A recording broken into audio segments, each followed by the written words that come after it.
some dare call it conspiracy.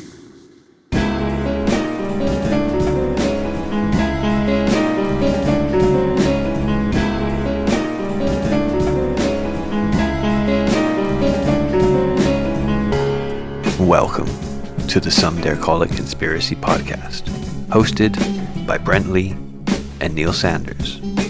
After nearly 20 years exploring the world of conspiracy culture, we are taking our guests and listeners on a guided tour of the rabbit hole. Our mission? To discover where the truth lies.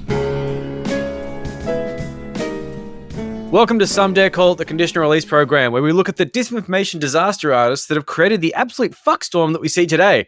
While the pandemic was an excellent chance for a great reset, as Klaus Schwab would say, it was also an excellent chance to do a great reset on people's brains. And fuck me, did they do that well. So if you listen to the podcast, you're well aware of what this means and probably finding it very difficult to reconcile. But we are going to unpack that idea today with Neil Sanders over here, who is one of the few people I can think of who seems to have a good grip on what the fuck is really going on. And I'm getting a little conspiratorial here. What's really going on? So, hey, Neil, thanks for joining us, man. No, thank you for having me, man. It's a pleasure. It's pleasure. So, I had Brent on a while ago. We talked about being sort of former conspiracy theorists, and that was cool. But I think I've got you here to speak as current conspiracy theorists, because I think that we are not necessarily former conspiracy theorists insofar as we still believe there's a conspiracy. It is just one which is a little different to the one that people know of as a general rule. That basically that there are ultra elites, mostly aligned with fossil fuels, but also just hyper capitalists. Like Peter Thiel's not like a fossil fuel guy. He's just a hyper capitalist, but he's also an absolute architect of disinformation and nightmarish concepts which become normalized through vast networks of think tanks and media outlets. Mm-hmm. This is the thing I think that we see eye to eye on. The fact that hyper-capitalists have basically taken the alternative media and turned it into something that pushes their agenda while, and God, this hurts me, they talk about how bad the elites are. For fuck's sake. It's painful to watch. It's quite clever, though, actually, and it's been a culmination of several things, basically. Like, it's a lot of things that have come from Heritage, the Foundation, think tank, and CMP. Christ, I sound like Alex Jones. But you sound like Alex Jones in 2002, which is fine, it's different. And there was a sort of Gamergate was involved, the proliferation of the internet, the sort of way that people can be hijacked through emotion. It's also connected to Fox News, and the way that they portray news and the sort of the techniques that came from sort of the Roger Ailes thought, which also basically ties back to the Tea Party and the John Birch Society, which is a sort of crazy Christian think tank in America, where basically Alex Jones got his start. Like, it's the book Non-Dare Call It Conspiracy by Gary Allen, which was one of the sort of first books that spoke about or popularized this theory of a world communist new world order. Basically, the commies are going to take over the world and turn it into a sort of totalitarian state. And I forget whether that book says that they might happen to be Jewish as well. I think it might. I think it tends to err on that sort of side as well. Yeah, they do. This has been coming a long while, to be quite honest. Like, we were talking just before going on air, like, about the sort of the shift in the politics of conspiracy theories. And one of the sort of starkest ones that I saw was Alex Jones, because recently I was listening to, I've got into knowledge fight in a big way. It's cracking. It's a great podcast. Yeah, it's fabulous. And in his more recent ones, like, for example, there was one the other day where he went on Stephen Crowder's show, and people phoned up and said, maybe we should make being homosexual illegal. And Alex Jones was like, yeah, pretty much. Like, it's so much freedom. Well, his rationale was that it was twofold. So, I don't want to seem like he's like being stupid. Because he's got a justification. One, it's a sin. And then two, he says that basically, if you look at every civilization throughout history, one sort of decadence, which he equates with homosexuality, comes in, that civilization falls. And it's like, A, I don't think that's true. And B, can you think of any civilization that hasn't fallen? Yeah. Isn't America's that sort of the point of civilizations, that they rise and fall and whatnot? And So, but it used to be very sort of anti-authoritarian, anti-police state. I mean, his first films were Police State America and stuff like that. And let's say, listening back to sort of old episodes through Knowledge Fight, he's concerned about police overstepping the mark, DUI stops turning into sort of like checkpoints, and putting DNA things harvesting or something. All of this sort of things, like and the shift to nowadays, where basically he's very, very pro-police.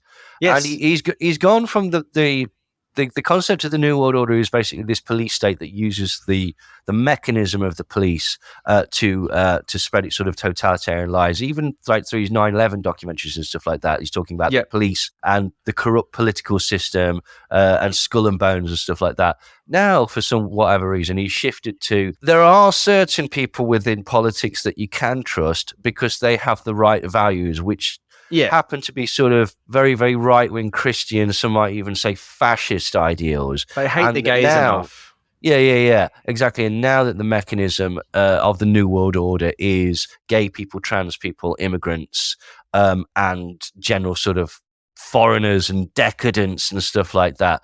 And so it's gone from blaming the system to blaming people, but using those people as a sort of like, they're a tool of the system. These poor sods don't know what they're doing. Just by existing, these trans people are going to bring down society. And it's like, no, that's not true. And B, that's ridiculous. Like, and do you know how you can stop that as well?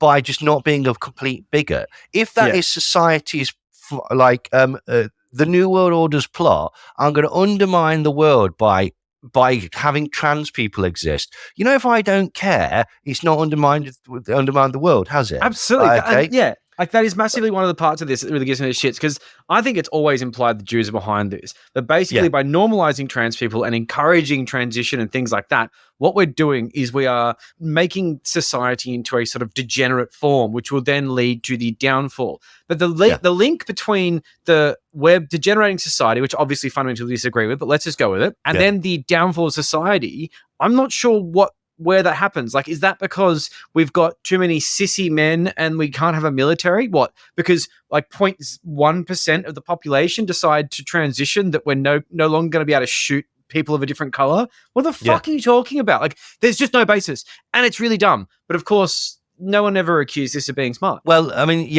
this is true, but again, it comes from two. It's annoying in a couple of ways, because basically it's doing the thing that the conspiracy world told people not to do, not to be tricked by the media. Like, you remember when it was sort of 9/11 and stuff like that? Don't fall for the media's demonization of Islam. People who happen to be Muslim are just the same as you and I, because basically. Because everybody is, obviously, and the media are going to use this as a demon, as a boogeyman, so that all the attention is drawn to them, rather than the way that the system is creating. Because we all always these must have an things. enemy, and the enemy was the Muslims. And what was next? We're always, what's going to be next after this? But that was the thing. It was a scapegoat. Yeah, but now this is what the conspiracy movement are doing themselves, and they're echoing fascist rhetoric. Like, I mean, yes, it's coming from people like Trump and Braverman as well. They're talking about the poisoning of the blood of the country. But there's several things that are explicitly fascist that are coming across in the conspiracy world at the minute. One is basically the hierarchies of people, this idea that, we'll tolerate the gays, but we don't like the trans and stuff like that. It's like, well, that's despicable, because basically you're almost creating like an apartheid system of who is worthy to be a people. And you know what the next step of that is? It's eugenics. Yes, it is. Like this is the point. You have to justify being your existence. And then the other thing that is particularly fascist, there's two others. One is this rise of the Superman, this concept of Trump as Rambo, or hard men created by hard times and stuff like that. And which is the irony of that is it's this masculinity is just incredibly homoerotic.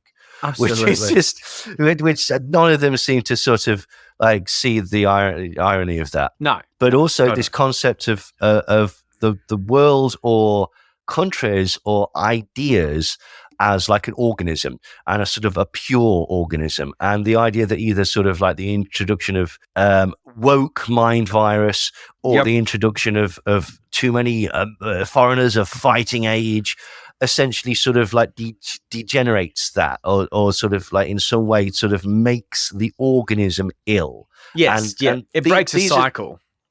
And these are explicitly fascist ideas that are being very, very sort of like taken up by, and the irony of this is that it's taken up by very, very right-wing businessmen and politicians, and then the conspiracy crowd, who for some reason think that these right-wing politicians and businessmen and hyper-capitalists are in some way anti-establishment. Yeah, and also their mates like to have their best interests at heart, which is completely insane. Like someone like Marjorie Taylor Greene could not give a left-handed fuck about you and your family trying to make mortgage repayments. Genuinely doesn't register on any of her radars, and that's fine.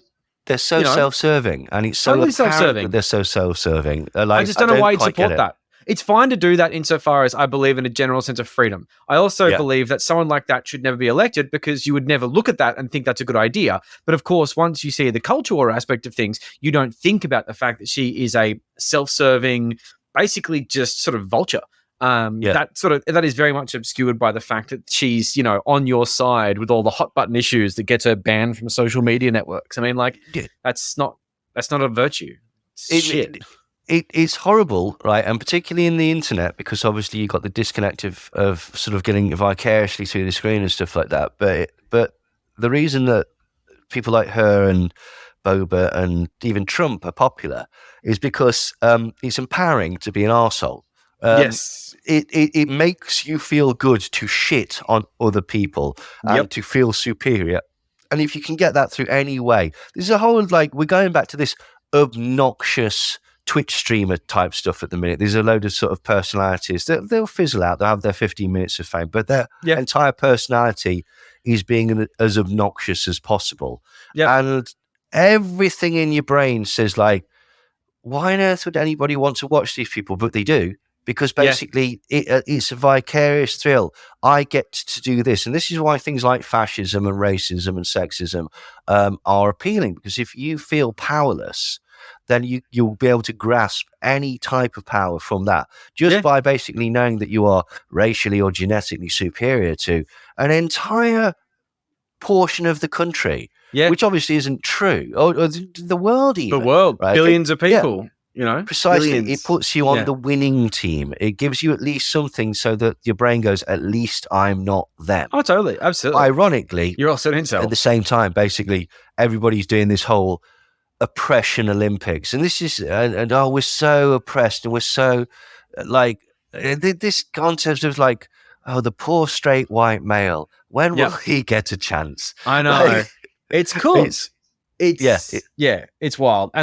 And this is the thing that, it does have that sort of paradox of being, you're one of the wealthiest and most empowered people, but yet you are the perennial victim. But like when it comes to subgroups like incels and like the sort of downtrodden white working class and stuff like that, I do feel sympathy for them. I do find sometimes the left discard that, and the idea that someone who's working 40 hours a week at a service station in a Midwestern country in the state in the US should somehow be thanking his lucky stars for his situation because he's so white and so privileged. And I can see why they get disaffected. And then you have someone else lending them a hand saying basically, well, look, I understand your struggle because basically women have taken your promotion because who's your manager? Oh, it's probably a woman, isn't it?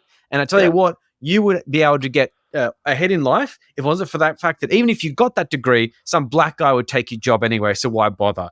And then you turn around and you do the bidding of these people who are literally designing the system to stop you from getting ahead because the one thing they need is that store you work for, which is a part of a 450 store chain, needs to make sure that you never bargain for your conditions, that you never yearn for more because your low wages build their mansions. Yeah, totally. It's fucking torture. I'll tell you one of the best examples that's come out of that recently is through the COVID inquiry. Okay, now as you the Bridget one, like, the British one. Like, there was the Bridget one, wasn't it? Bridget? Bridgen.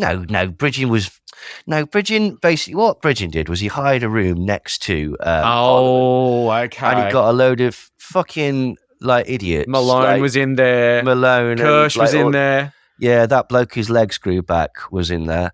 What? there's a guy, and he's a con man. He pretends to be a doctor or a scientist or something. And one of his previous grifts was that he'd lost his legs. Yeah, okay. Now, obviously, the internet never forgets, and like he's got legs. And it's like, Brilliant. This amazes me. Like the level of like fuckery that some people go, like that Shiva guy who genuinely his thing is like, I invented email. It's like, you didn't invent. You didn't email. though. Like, No, you didn't. The most cursory check finds out that you didn't invent email. Like, and the fact that you would pretend to do that, like that's your achievement in life. The internet kind of does forget, though. You know, like they do get past these things so easily. Well, yeah.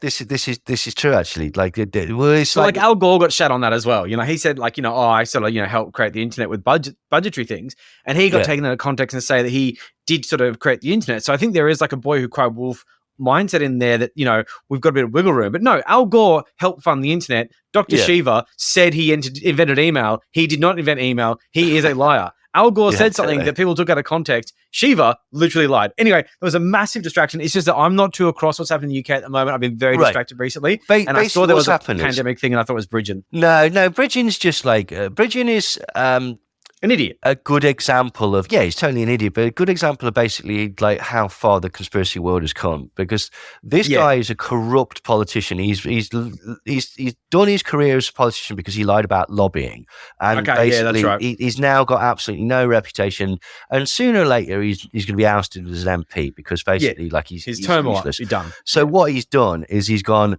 shit, what can I do? I've got these lemons. Let's try and make lemonade. He noticed the demographic of conspiracy theorists and basically looked at idiots like Piers Corbyn and all these twats. Exactly. And basically he's done exactly what Russell Brand and what Lawrence Fox and what GB News and what all these other people have. They've identified a marketable demographic and gone, if I say vaccines are bad, George Soros, something, then people will go, oh my God, you're on our side. You're so wise. You know the score. Can I send you some money? And that's exactly what Andrew Bridgen has done, basically.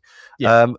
But in the UK, there's been an inquiry into the way that the government handled COVID. An actual one. A proper one. And I don't think it's legally binding, but the long and short of it is that basically they're discovering that the UK government ignored the scientists that were advising them. They got a whole different set of scientists in who basically like talk shite because they were financed by donors to the Conservative Party. Yep. Now, this is going to sound ridiculous because it is ridiculous, but it is. The long and short of it is they waited to lock down and then they didn't lock down properly and they avoided all the measures that they should have done. Do you know for why? Right, okay, I'd put it that it was the oil industry, because the anti-lockdown protests in America, for example, were actually arranged by the Heritage Foundation. Yeah, and the Heritage Foundation has got absolutely no interest in helping workers at all. So basically, they just wanted to get people back to work. But oil went negative. Well, oil did go negative, and that was part of it. But in the UK, one of the things that has come out, that I think it was the Daily Mail or it might have been Murdoch, I forget. But basically, the reason that the Tory donors opposed the lockdown and this influenced the government policy was because they said, if people aren't going to work and they aren't commuting to work, they're not going to be buying newspapers. They'll only be going online to read the news, and that harms our revenue. So people were sacrificed in the UK so that people would buy newspapers. That is a genuine conspiracy. We've got evidence for it. We know the people involved in it. We understand the motivation, and it resulted in the death of people. But we're not interested in that. We're interested in a fucking fantasy where the phone system killed people, or doctors and nurses killed people, or viruses don't exist because we're twats that can't cope with reality, basically. And it's sad. Like, David Icke nicked an idea from Thomas Cowan right at the beginning of the pandemic and basically, it's the phone system. And he's pretending that he never said this now. But what he was a bit slippery even at the time. What he said was that basically COVID doesn't exist, and miraculously, the symptoms that COVID seems to cause are also symptoms of radiation poisoning, which can be caused by 5G, because although it doesn't penetrate the skin is the biggest organ on the body, and so it gets into you like that. That was exactly what he said, because I was working with him at the time, and when that's bollocks, that. Yeah. But anyway, so it is. Yeah, of course it is. Like, as I said, like the 5G will kill us all was basically like a reworking of the 4G will kill us all, which was basically, a reimagining of 3G will kill us all, which was a sort of reworking of 2G will kill us all, which was basically a sort of copy or crib of 1G will kill us all, which was basically mobile phones will kill us all, which was tetramass, which will kill us all, which is X-rays, which will kill us all, which is like, this has been going on every time they introduce a new product or system, somehow it's going to kill us all, basically. I have the same thing with microwaves. I have the same thing with 3G. I was very skeptical of these things. I've got to a certain point in my life where I'm starting to think that maybe it's going to be okay. Yeah, I mean, like, it's probably going to be fine. I dated someone for a bit who worked in this field of electromagnetic fields and things like that. And one day I was with her and I was just like, okay, is there anything? And she's like, nah. I'm like, okay, but like, is there going to be anything? Nah. And I'm like, okay, I'm just going to take your word for it because you study this. And then as this sort of things went on, I was like, do you get like, oh, you worry about getting threats? It's like, yep. And then later on I contacted her. I hadn't seen her for a while. I'm just like, okay, now 5G, you're getting threats. It's like, yeah, I'm getting threats. And you're like, fuck's sake. Because she goes on TV and says, no, 5G is nothing to worry about. And then people get on there and go, you're a murderer. You're a part of the New World Order. Yeah, absolutely. But again, this is the stupid thing, isn't it? And going back to COVID, basically by promoting this idea of 5G and by ignoring the fact that there was government malpractice essentially that caused the death of people because they got to stick to their narrative. Yeah. The conspiracy world has actually helped the government cover up all these deaths. Massively. Yeah. Absolutely. 100%. The best thing the best evidence that is helping the government avoid responsibility for essentially allowing hundreds of thousands of people to die is this stupid contingent that go, they didn't die from that because COVID doesn't exist. It's like died of, it's ridiculous. Like, And, it's very different in the UK though. Like in Australia, we had a very effective lockdown, being an island with excellent border controls for starters, because we're terrified of fruit from Jakarta or something. So like, we know how to lock our shit down. And essentially we had zero COVID for most of the pandemic. We had more or less zero COVID until the vaccines came out. And then we basically had the vaccine roll out, and then we went, okay, cool. Let's just do this and see what happens. But in that meantime, there were issues. And one of the funny things is, well, I had a few things. Apparently, Mark Wahlberg coming into Northern Beaches. I heard this. I probably shouldn't say this publicly, but apparently he coming into spruik his Wahlburger for the a certain cinema chain run by a guy named Raymond Starker. I'm not going to get out of that rabbit hole. But basically, he apparently brought COVID to the Northern Beaches, which resulted in Northern Beaches missing Christmas. But that's allegedly. That is just a fairy tale. I'm not sure. Do not sue Marky Mark. I know your lawyers are on fucking speed dial. But when it comes down to the way in which the Australian response was, it was very effective, and it made it very confusing because a lot of the culture wars we import. So we had all this sort of conspiracy nonsense going on where people lost their minds, but people didn't quite know how to. Whereas over in the UK, I think you guys had a lot more of a sharper idea of what to do. And I think in the US, they had it pretty well honed.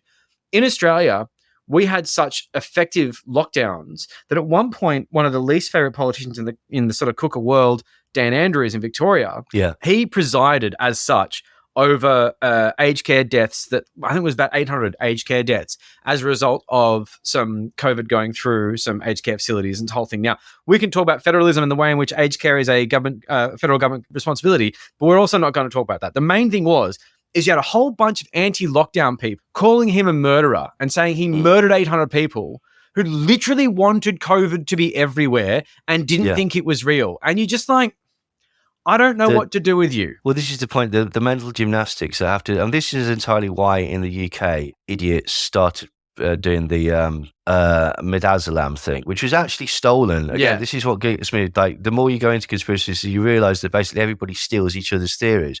It was first promoted by this bloke called Paul Palinko, and he's a sort of crazed sort of Christian bloke that doesn't think that pretty much any sort of end of life care should happen. Like he's lied in court. He's just basically, what he noticed was that we bought a load of these sedatives, right? Okay. Yeah, And then what he also noticed was that in some executions, these sedatives are used as part of the process in America. Now, and that was it. That's his evidence. We've bought a load of this sedative. Now, there's two reasons why we bought this sedative. One, we couldn't get a different sedative, so we sort of doubled up on this one. And two, we knew a load of people were going to be going on to ventilators and end-of-life care. And this drug is used for both of them. Now, everybody basically picked up on the idea that it's used in executions. Do a bit of digging, you find out that basically in the states where they do use it, they don't think it's a good idea. That drug doesn't kill you. That drug sedates you whilst the other drug kills you. However, here's the irony. What they've found in some cases is that the midazolam actually reacts with the thing that kills you and stops it from killing you. Oh, and that's what some of these botched executions in the States. No, precisely. That's exactly what it is. And so a lot of people are like, this isn't an effective tool to be used in that way. Yeah. Which begs the question, if you're planning there's several questions. If you're planning a mass murder campaign, right? Okay. Yeah. It falls short in a few ways. Yeah. Why would you use an ineffective drug? Right. Yeah. Okay. You wouldn't. You've got all sorts of things. But the main question that doesn't seem to get asked, because there's no sensible answer to this, is, all right, my neighbour Carol works at a hospital, right? Okay, she also at a care home, right? During the COVID, 20 people in her care home died. So am I to believe that she did that? She was persuaded by her bosses, for whatever reason, to, let's not fuck about, murder a load of patients that she spent her life looking after. This is a vocation. She's gone into that field because she wants to care for people. She works with these people. These people live in this residential thing. Some of these people are her friends, right? Some of these people she's known for years and has built up relationships with. But according to the conspiracy crowd, her boss came in one day and went, Carol, you've got to kill Jean and Charlotte today. Yep. And she went, yeah, all right, no worries. There's no way I can possibly fight back against this because I've been told to do this by my boss. Fuck off. Where's the whistleblowers? Where's the people with PTSD because they've been forced to murder their friends? Why did not one of these people go, no, I'm not doing that? Yeah. Right? Or clock what was happening. I'll tell you for why. Because the whole thing is bullshit. And the reason they had to come up with that stupid theory was because people were dying of COVID. And they didn't have the balls or the principles to go, shit, I was wrong. They went, I'll double down. There's no way that I was wrong. There must be some other reason why all these people are dying. And it's like, well, what about all the people? And often the vaccine. Yeah. Well, that was the thing. Later, it becomes the vaccine. Initially, they're like, shit, we need something. It's obviously doctors and nurses killing people. It's like, what? Yeah. Everywhere. Where's the evidence of this? Where's the evidence that en masse, the whole planet decided to go, all right, we need to implement Operation Night Nurse. Or whatever they call it. Do you know what I mean? Well, the problem with this, the evidence thing is that there is evidence and there's not, because the evidence is a gish gallop of nonsense, usually on a sort of Twitter blue account that has, no character limit, because God, those threads are difficult to read otherwise. And it's just basically I saw one recently today. It was just full of links of nonsense. And I'm like, I'm not going to look at that. No. But if I wanted to agree with it, I could within 45 seconds.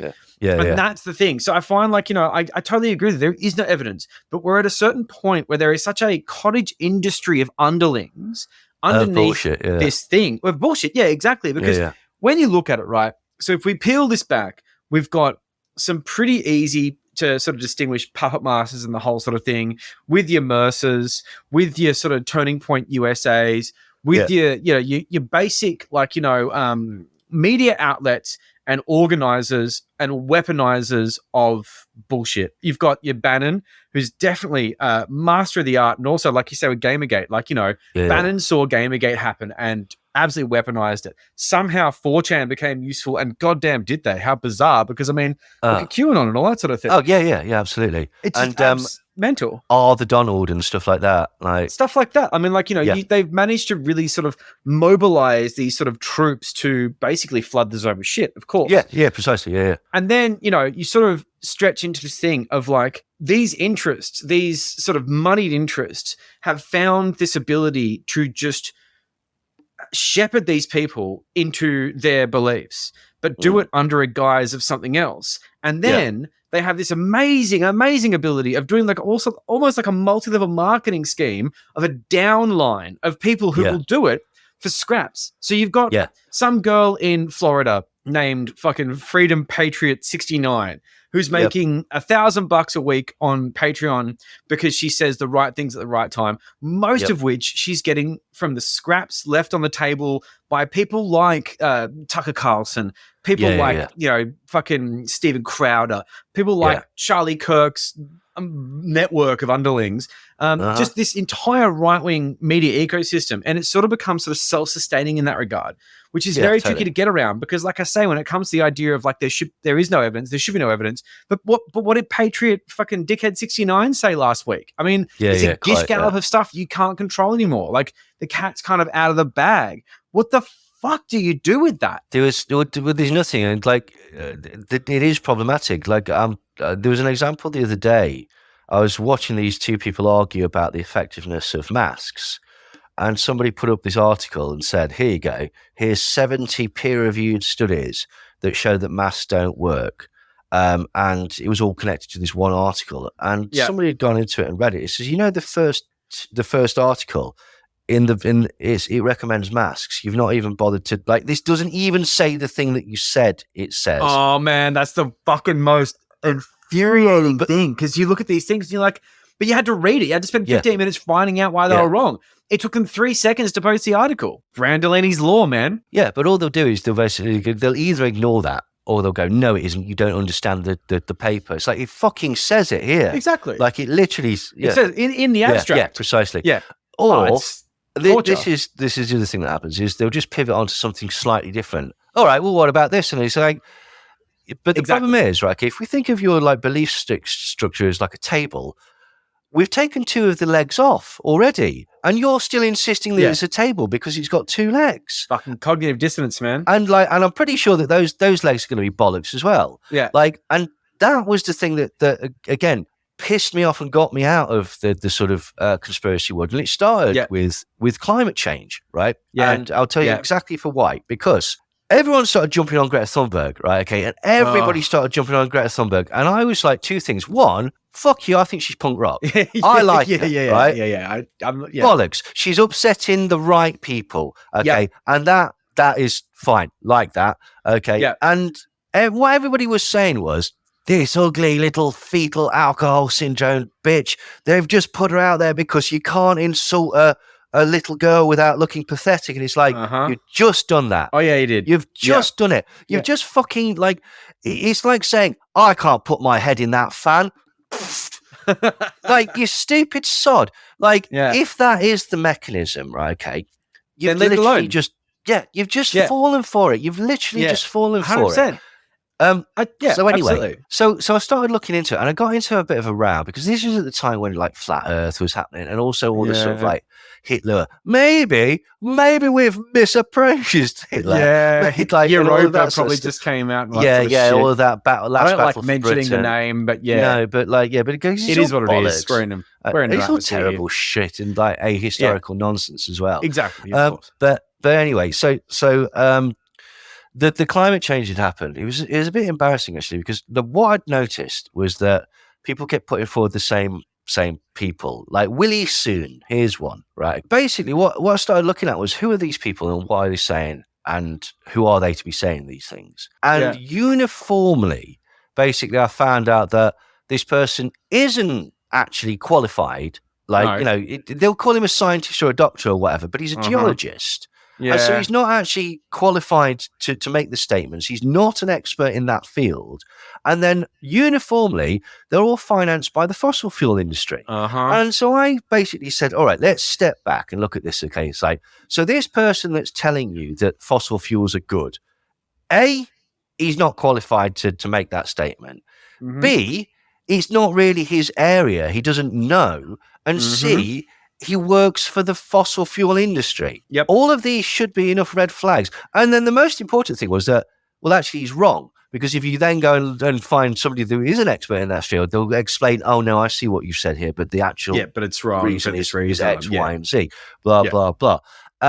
And I started to notice this, and this is when I became persona non grata, because another person in the industry jumped on this thread and went, I think you've perhaps fallen for propaganda from the green agenda, Neil. Yeah. And I was like, well, and you need to read my book because we've gone through blah, blah, blah, blah, blah, blah. And I said two things.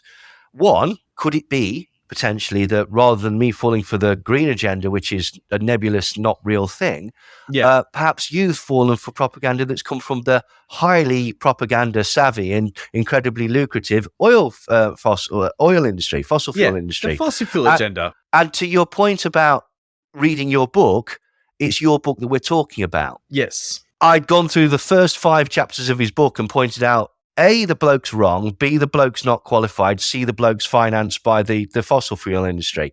Yeah. He didn't realise that, jumped into the argument, and he's not spoken to me since. Well, yeah, that's pretty much how it's going to play out. Because I mean, the fossil fuel industry is behind a lot of this sort of stuff, and it's it's frustrating to see it. But like when you get to a point where people who used to be a part of the green agenda, who used to go to the hastily organized and cheap, I mean, but I'm talking like hippies here, right? Like people used to go to deforestation protests, who used to protest against basically fossil fuels and their interest, and mining industry and all that sort of stuff, are now going to protest against wind farms. They're going to protest against renewable energy. They're going to protest in the pocket of fossil fuel. And they're all going there with signs about the fact that everyone's a pedophile. And you start to think, okay, so the fossil fuel industry has now got you saying what they want you to say, but you've also come here because you don't like vaccines. Interesting. Yeah. So it's not like you're actually here because you hate windmills as such. It's because the guy who told you that vaccines were bad, which made you feel really, also hates these things. Exactly. And it's like, well, hold on. Have you thought maybe there's an interesting link here? Maybe this is something you should, because, if you like connecting dots, maybe there's some dots here you could connect. What do you reckon? You're all of a sudden, this think for yourself truth movement has got a party line. And it's like, hang on, I thought that was the complete, antithesis of being a truth seeker was that you're not supposed to have a party line. I remember vividly watching Dave Von Kleist get into an argument with somebody about 9/11, and they were all laughing and smiling and stuff like that, despite the fact that they basically disagreed. And there was a couple of raised voices, but that was literally as far as it would go. Now it's like, oh, you're a shell, blah, blah, blah, blah. Yeah. I've actually just written an article about this. It should be coming out in Children of the Headache later. Okay. But recently, watching David Icke getting completely bent out of shape because other people have stolen his grift. He's pissed off with Jordan Peterson and Russell Brand. The pool is diluted hard. Well, they've to an extent. Right, here's the thing, right? Okay, now this is what I say in the article, right? Okay, to an extent, he's right. Okay, he's absolutely right, because basically, they've pitched his shtick, they've pinched his buzzwords and his idea of this hidden cabal. They've stolen his McDonald's. They're not doing lizards and they're not saying Jews like he does, but basically it's the same shit formula. Right, okay. But it's ironic in two ways. One, because as we said earlier, basically all conspiracy, or most of it, is pinched, right? His main thing at the minute, Sabbatian Frankists, he didn't come up with that. That's from a book from 1974 by an obscure bloke called Rabbi Entelman that nobody's heard of. And there's no evidence for it either. It's bollocks. It's utter bollocks. All these Rothschild stuff, it either comes from the idea that the Rothschilds, at the Battle of Waterloo, that never happened. That's from the Satan that's exhausted. pamphlet. Yeah, but that's they preach this as fact, and so it's ironic that he's getting bent out of shape for people pinching his stuff, because he essentially pinches other people's stuff. Yes, as most people do. But also, he's pandered to this, right? Okay, he panders to fucking Holocaust denial and protocols of Elders of Zion, and he's interviewed Tony Robinson, and he's entertained this free speech stuff, and he does the whole, I don't care who I speak to, I'll speak to anyone. Fuck off, you're giving a platform for Nazis, right? And it's never cool to give a platform for Nazis. I don't give a shit what you think. We're just interested to hear what Tommy Robinson's got to say. No, why? There's a line. The man is a prick. Right, okay. Why would anyone give a shit what this bloke's got to say? Katie Hopkins has got a refreshing take on it. No, she fucking hasn't. She's she's a pound shop and coulter. She's shite. Yeah. Like, absolutely dreadful. She's like a Carry-On version. Like, she's just really like which is the Carry-On films. Like, she's like, yeah. She's like a I think fucking even like an character from airline. On the Buses. Oh yeah. This, but again, so A, you pinch stuff, and B, you pander to these people, and you lie down with fucking dogs, you wake up with fleas. You were the one saying, "Oh, Russell Brand's actually kind of wise" and stuff like that, and then it turns out that A, he's a rapist, B, that he's been taking the piss out of you because of the reptiles thing, like promoting this concept of that Andrew Tate, like, oh, I don't agree with everything. What, you don't agree with him being a pimp and trafficking minors and stuff like that? Is that the bit you don't agree with? Oh, but he talks about strong men and blah blah blah and the need for this, and it's like, fuck off, just fuck off. No, he doesn't. Nothing about what he says is admirable. It's pathetic. No, it's just toxic nonsense. Brand is an interesting one though. Like, what I will give Brand credit for insofar as that many moons ago, and I think may have been you, because someone said if you ever liked Brand, you're an idiot, and I thought it might have been you, but like, he used to have lot of. That's the sort of thing I do say. And I was like, I think it was either you or someone else, and I was like, oh, well, I used to like him because I did like him. Yeah, there was a time because he was leftist. Yes, he was. And very. Now, I didn't agree with his "don't vote is no point." Nah, that sort of crap. And stuff like. But there was a period when he was like, he seemed to be feeling out, sort of like, hang on, there's injustice in the world, and I don't like injustice. And the stuff like elite's that. a bit naughty, and we should talk about that. But there's no money in that. So basically, what he's done is he's gone the sort of like, you know, there's the shell of that, but it's not. It's outrage fodder, isn't it? Like, this is the point. And I said, like, it all comes from that Fox News model, which is what Roger Ailes introduced, which is you basically introduce a personality and you have them talk about events. So Russell Brand, like, I'm just thinking, right? Maybe Klaus Schwab, blah blah blah. Or Tucker Carlson, who screws his face up like he's trying to work out 14 divided by 72. I wonder, right? If and it's like, it's such an obvious, like, I'm just questioning things. But basically, they'll just introduce stuff, and every topic is, have you heard of this existential threat that's going to change your life? There's nothing that you can do about it. They're called Jews. Yeah, well, often, there is that. Like, but this is the point. And the reason that it works is because people like to get angry. You get angry, it gives you a buzz of dopamine, essentially. I think that was somewhat like, secondary to Roger Ailes' sort of intention as such. I think Roger Ailes initially had this idea of, I'm going to make a news network that doesn't fuck around, doesn't compromise, and is going to push conservative ideals.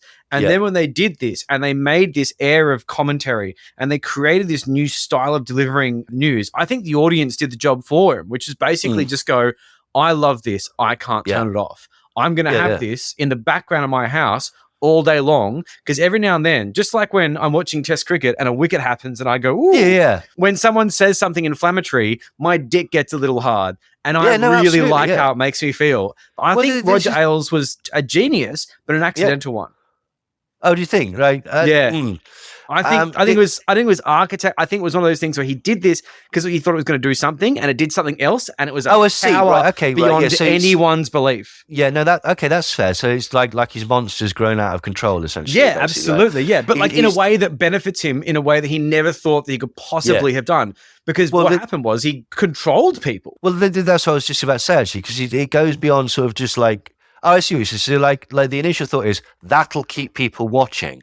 Exactly. And what he's realized is, shit, the more people watch, the more they become indoctrinated to the point where... And they're just absolutely addicted. But it was just basic capitalism at first. Yeah. But now it's political brainwashing, essentially. And now we own a certain thing where Rupert Murdoch can walk into a room, just like he does in the UK because of all the tabloids he owns, into a room full of congressmen and they all look at him. That sort of thing. Or, to go back to our original point, he could phone up the government or, contact the government through, I don't think Rupert Murdoch, hello.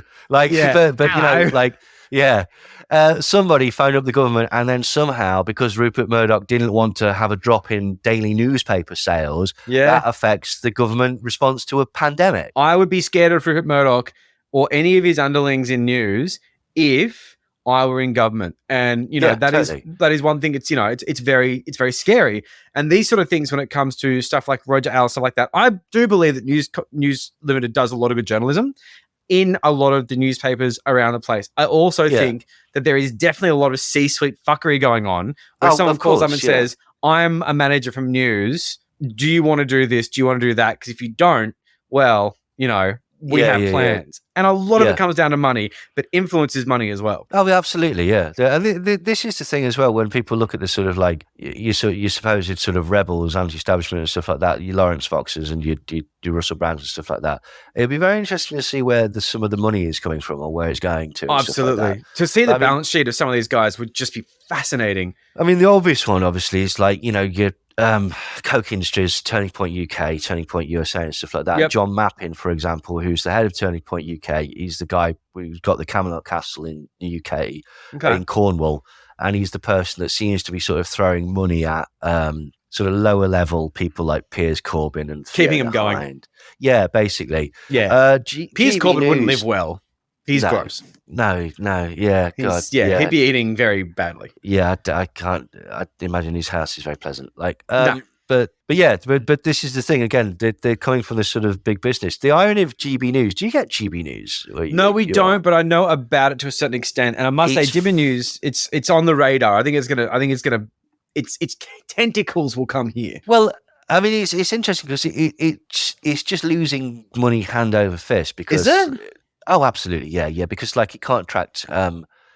It's very, very poor. It's niche. As in production values and stuff like that. It's totally right-wing propaganda. The funders are interesting. It's Legatum. Now, this is my point, right? Okay. We talk about Legatum with what's the AEC forum, IRC forum. Yeah, which is They're the ones Jordan who fund Peterson is the Jordan Peterson thing. But Jordan Peterson is just a mascot for it. It's absolutely. It's Legatum who's doing it. Yeah, quite. And Legatum is financed through various sort of like nodes by Coke Industries, essentially. Well, yeah, Legatum being a Dubai-based venture fund. Now, that's the sort of thing that would usually like, you know, raise our sort of hackles and basically go, yes, maybe this is the sort of thing that can't be trusted. But it's been embraced by the conspiracy world because, again, apparently they're contrarian, anti-establishment. Again, they're just basically telling you exactly what you want to hear. There is nothing more punk rock than a Dubai shady venture capital firm funding a news network, right? But do you know the guy that actually owns it, or is the CEO? His name's Sir Paul Marshall, right? Do you know where I don't know, but yeah. Do you know where his hedge fund got its start? Oh God, what? He got a loan from George Soros. Now, I don't care about that. That is a comic book thing. But this is the point, right? That should be the thing that sets all the the conspiracy crowd off. But again, the conspiracy crowd, the do your own research crowd, often don't do that deep research. They don't give a fuck. No, like this is the thing. So again, the irony is that the GB News, whilst it sets itself up to be this sort of alternative to say the Beeb or whatever, like and the elites, right? Yeah, which is fucking stupid as well. Like, but yeah, Dubai investment money's not elites. I mean, well, this is the point. Like, it is the opposite of what it claims to be. But also, this idea that there's this idea that the BBC is this great big sort of woke left wing organization. It's like, if only, in what fucking world? Like, do you know, like they've had the most used guest on Question Time, which is a sort of political debate thing, is Nigel Farage, who doesn't even have a fucking political party. Why are we giving, again, platforms to these terrible, terrible people? I find that hard, Well, what that gets me is like people go, they're so woke, the BBC. It's like, what? Sorry, why is it woke? There's a black actor on it. Sorry, what? And that's literally it. Part of the time it is that basically they've got this horrific thing about rewriting history and like telling you the truth that actually, you know, black people existed prior to 1955. Like, quite. Like, sorry, like we have the same thing with the ABC here, which is the government broadcaster. And it's really painful because they can't step a foot right, because what happens is you have this intense right-wing scrutiny basically saying they're a leftist output, basically propaganda machine, where you can't be like that if you're the neutral government broadcaster. So we had a situation where a memo was sent around the ABC basically saying you must give equal time to the no and yes votes on the Indigenous voice constitutional amendment, the referendum. Oh, yeah. Yeah. which was victim of a massive misinformation campaign or disinformation campaign, which recently a guy named Dr. Jeremy Walker did a paper about the fact the Atlas Network was involved in it. There was general, actual, sort of filthy money in it. If you look at Advance Australia, which is the sort of like the right-wing communications organization was behind a lot of the No campaign, they clearly have some Yanks on board because their disinformation game is fucking A grade at the moment. But you had the most awkward things where I'll listen to ABC radio every now and then, and they would have someone on and they would have to say this awkward thing of like, yes, but don't you think that there should be a concern about Indigenous recognition and the voice to Parliament? And you're like, it is so embarrassing. You feel like you have to say that. You can have a story on whatever you want, but you bring someone on there who's going to talk about something beautiful about this opportunity to change our country for the better, but you have to shit on it because you've been told to by management. And yet we have all these fuckheads on the No campaign and the just general Cook sphere saying, oh, the ABC is just fucking so biased. They're pushing the yes vote. It's all part of the agenda. There's Jews involved. And you're like, do you listen to the ABC, though? Because it's really hard to listen to because you fuckers have made it insufferable because a memo has gone out from management to ruin the fucking content. Now everything has to be double-checked by your bullshit fucking way of saying things. So frustrating. I hated it. Oh, no, that's... glad that reference was over. Yeah, there's sort of... We've got to be fair. So basically... If we give credence to, if we give time to some sort of sensible ideas, give it to both parties. We've got to give like the stupid people a platform as well. It's like exactly you really don't actually. No, you don't. You don't. And they've got plenty of platforms. They've got their own fucking platforms. I don't care if it's government funded or whatever. If you have to pander to insanity, then something is broken. Where does it stop? Because where's the fucking line? Are we going to start to have flat earthers on the news? Because basically, got to be balanced. Exactly, this is the point. But again, that's been weaponized. That has been totally weaponized by the far right, basically. It's the Jews that are doing that one too. Flat Earth is it's a Jewish conspiracy, which is I find very funny because I always thought you watch the Netflix documentary and you sort of see into it and it's just this sort of like cute thing. But I think it was on a podcast called Yena Passaran. Almost certain it was with someone who came on there was a bit of a flat Earth expert and just sort of broke it down the fact that the flat Earth thing, that's a Jewish conspiracy. It's so what? It boils down to anti-Semitism. The Jews are the ones who are keeping the flat Earth away from us. Oh, right. Okay. To hide the fact so the that Jews we are connected to God. Right. I'm not even sure. I can't remember what the thing was. And, I don't have a note on hand. But basically, the whole thing is the Jews are the ones who have NASA, who have all these guys making sure we don't know the Earth is flat. Oh, yeah. Werner von Braun, that famous Jewish NASA guy. Right. Okay. So let me just sort of, because it's dumb. But hang on. So that would mean that the whole Jewish faith, they know they're wrong, because the idea of flat Earth is that basically the Earth is flat. It's in a dome. We're the only planet because we are basically like the playthings of God. We're God's snow globe or whatever it is. Yeah. With the ice wall. So if Jewish people or the Jewish religion has conspired to make us think that the world is round so that we don't know this, they must know that that's the truth, which means that they also must know that their religion is not the truth. So why are they bothering? It'd be interesting. We should definitely do more of a deep dive into this because it's one of those things where it just is confounding, but also sometimes I look at these things and think, why am I spending so much time on dumb shit? It's just so dumb. It's just so painfully dumb. But it takes away the cuteness of flat Earth. Because I always find flat Earth being one of the cuter conspiracies where it's like, it's so dumb and it's so banal. And then you're like, oh, but there's like a whole Nazi There's a whole nasty element to it. Yeah. Because, actually, now that you mention it, who's the Dubé guy? He's very anti-Semitic, isn't he? And he's a Holocaust denier and everything, basically. Flat Earther. Yeah. Oh no, he's the guy that did the 200 proofs of a spinning. But he's he's the Alex Jones or the David Icke of flat Earth. Now, I always thought that in modern flat Earth, the earliest thing that I saw and I don't know if this is true because me and Brent were talking about this, like, because it might not have been the first, but anyway, one of the most prominent things where people were sending around this ex-CIA, ex-NASA guy who basically lays out all the tropes that the UN map is the actual map, etc., etc., etc. Okay. It's a bloke called Mark Boylan. He does it at a comedy club. He's introduced at a comedy club by a compare. Right. Interesting. It's a comedy show. It's a fucking comedy show. He's playing a character. Now, what happened is basically since then, he now sort of on his socials and stuff like that, he embodies the character. I think he's trolling. I think he did it. But he got picked up and he went, I cannot believe that people, right, fuck this. Like, I'm doing this. But when do you stop? Well, I don't think he can stop because I think he's Andy Kaufman'd it, basically.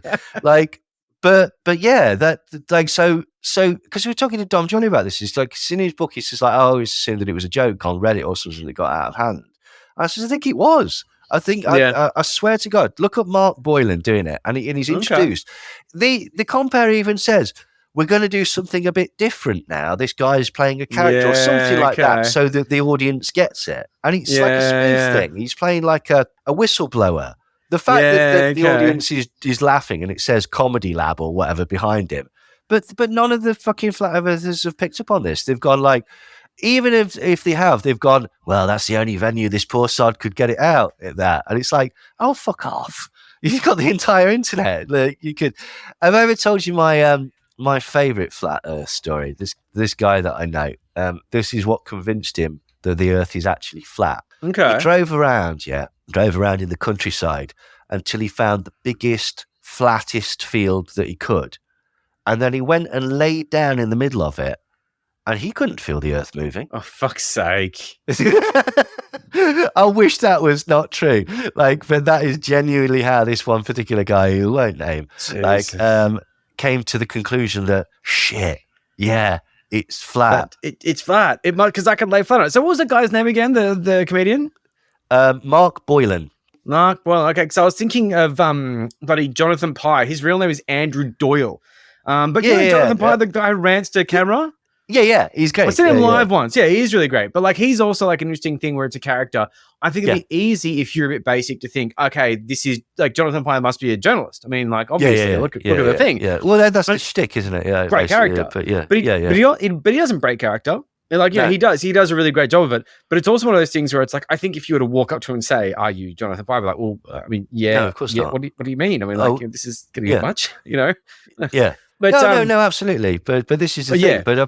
But I suspect that this guy basically got a bit of traction off it and went, "Oh, this is brilliant." Like, may as well take advantage of it. Well, it's a fabulous practical joke, isn't it? Like, do you know what I mean? This lad basically sort of like rekindled the thing. It's like those birds aren't real guys or whatnot. Like, yeah, the birds aren't real thing. Fucking hell. I remember there was I think this is a bit of a detour. I won't go too far down it, but I can't remember the guys' names because it's a bit of off the cuff. But they did a thing for Bhopal, you know, like the Dow Chemicals tragedy in India. Oh yeah.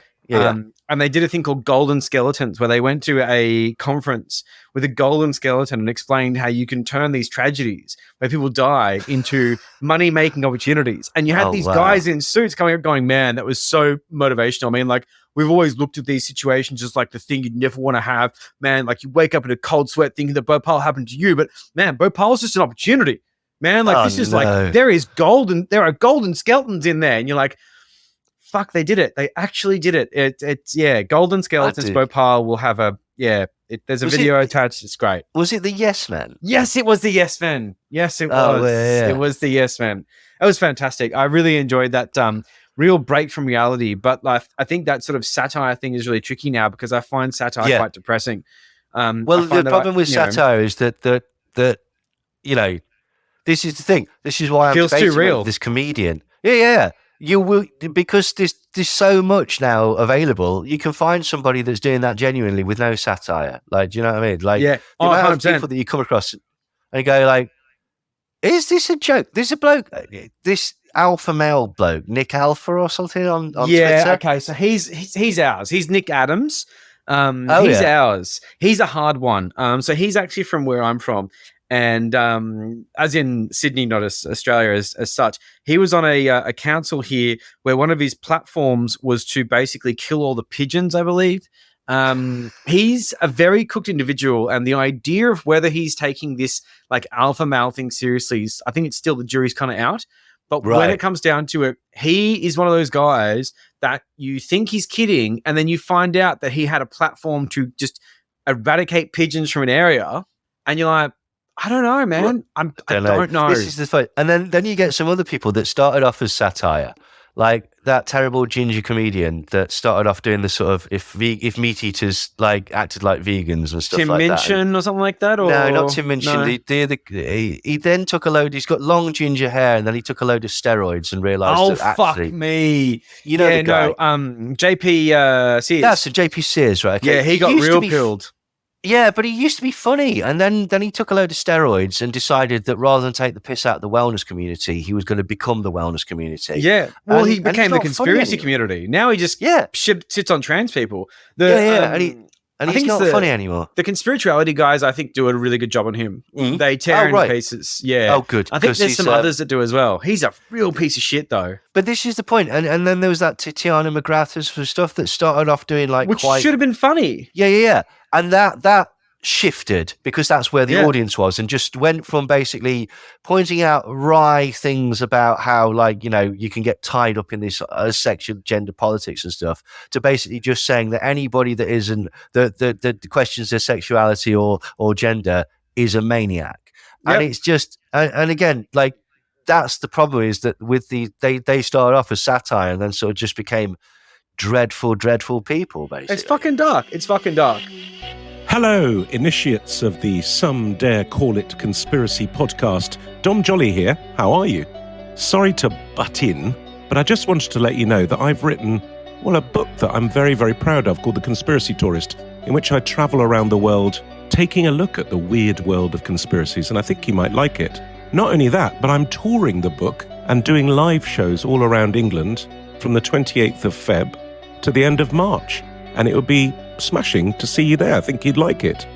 If you are interested, go to my website, www.domjolly.tv. And now, on with the podcast. Thanks. Hey, initiates, it's me, Brent Lee. Just a quick intermission here before we get back into the episode to tell you about our new and improved Patreon. We've added a brand new initiate tier for those of you who want to listen to Some Dare Call It Conspiracy without the ads. This entry-level tier is only £2 a month. Or join our second level tier and become a shill for just £4.50 a month. Not only will you get ad-free episodes of the podcast, you'll also have early access to every new episode up to a week before they're released to the public. And a premium episode made only for Patreons every month. Also included is a welcome pack of our previous content. Neil is giving you 4 of his books, including Now's the Only Thing That's Real, a re-examination of the Manson murders, motives, and mythos. I have got 8 albums to give you from my time back as a producer and rapper. And the great Nicholas C. Gray is giving you a copy of Headache Comics 4. Plus, an invitation to join our private Discord where you can chat to the Some Dare Call It community. And finally, the Handler tier. For £9 a month, you'll get everything I've already mentioned, but you'll also get an invitation to join us live every time we record an episode. You can hop in the chat and ask us or our guests anything during the session, and you'll get to see everything that goes on behind the scenes, including all of Neil's hot takes that I have to cut out of the final mix. So, please, if you can, do consider joining us on patreon.com/somedarecallitconspiracy. Now, let's get back to the show. So, I'm going to take you on a bit of a spin, and we're going to look at hypercapitalism. Woo. Because one of the things that I want to bring into this is sort of like a multi-level, multifaceted thing, and this is one of the things I want to pick your brain on. So, looking at something like the World Economic Forum and the Klaus Schwab. Yeah. So, we've got George Soros, right? Open Societies Foundation genuinely does fund things that help BLM, and on the right is like a bogeyman, right? Yeah. Now we have been screaming about people like Bob Mercer and Peter Thiel endlessly into the void, and 7 people know about it. Whereas half the planet knows about how, George Soros, for a good reason. I mean, he was a fucking escaped the Holocaust and was an anti-fascist because he didn't like fascism for fairly good reasons. Yes. But we still have the George Soros check as a joke. We don't so much joke about the fact that the Mercer check or the Thiel check or the Kirk check or any of these kind of like, Heartland check or that sort of thing. Yeah. There is a fossil fuel, sure, but also like a hyper-capitalist side to it. Like Peter Thiel's not a fossil fuel guy. He's a hyper-capitalist.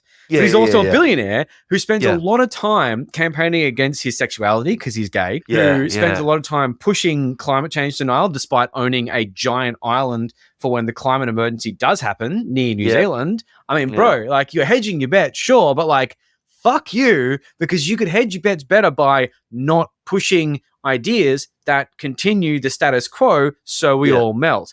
Thanks, Bo. But the thing that I find like, sort of interesting in the culmination of this, definitely more of a statement than a question, is like with the Klaus Schwab thing, with the World Economic Forum, the way in which the conspiratorial right demonize the World Economic Forum, who are essentially capitalists who see things like crisis and want to exploit it. And they see things like artificial intelligence, and they just want to make sure that if they do implement artificial intelligence, they can maximize their profits without destroying the society they're trying to make money from. At no point do I think they're doing this for good reason. No. Or give the appearance of not wanting to destroy it is more accurate. Yeah, like, or so they can self-regulate. Yeah. Oh, totally. So look what we said at the World Economic Forum. Surely we can self-regulate. Look how woke we are. Look how fucking... Yeah, we're concerned. We're all stakeholders. Like, we're all stakeholders. The community There's no problem here. The community in which we put this facility and factories and stuff like that, we've got to ensure that they're happy as well, so that everybody's happy. Except they can't unionize. We can't let them unionize. But otherwise, it's fine. And this is the thing. Like, we draw a line at unionizing, but we also do have a really nice pamphlet about how we're making the whole thing better, which has been organized by the brilliant, benevolent minds at the World Economic Forum. But it seems like a lot of these hyper-capitalist people, like the Peter Thiels, like these Bob Mercers, like these dark forces, are funding these kind of media outlets who are basically pursuing these kind of agendas. And they're doing it in a way that is interesting insofar as you'd think that the World Economic Forum's position was a good one. It's one of compromise. It's one of, don't eat us, we're the benevolent rich.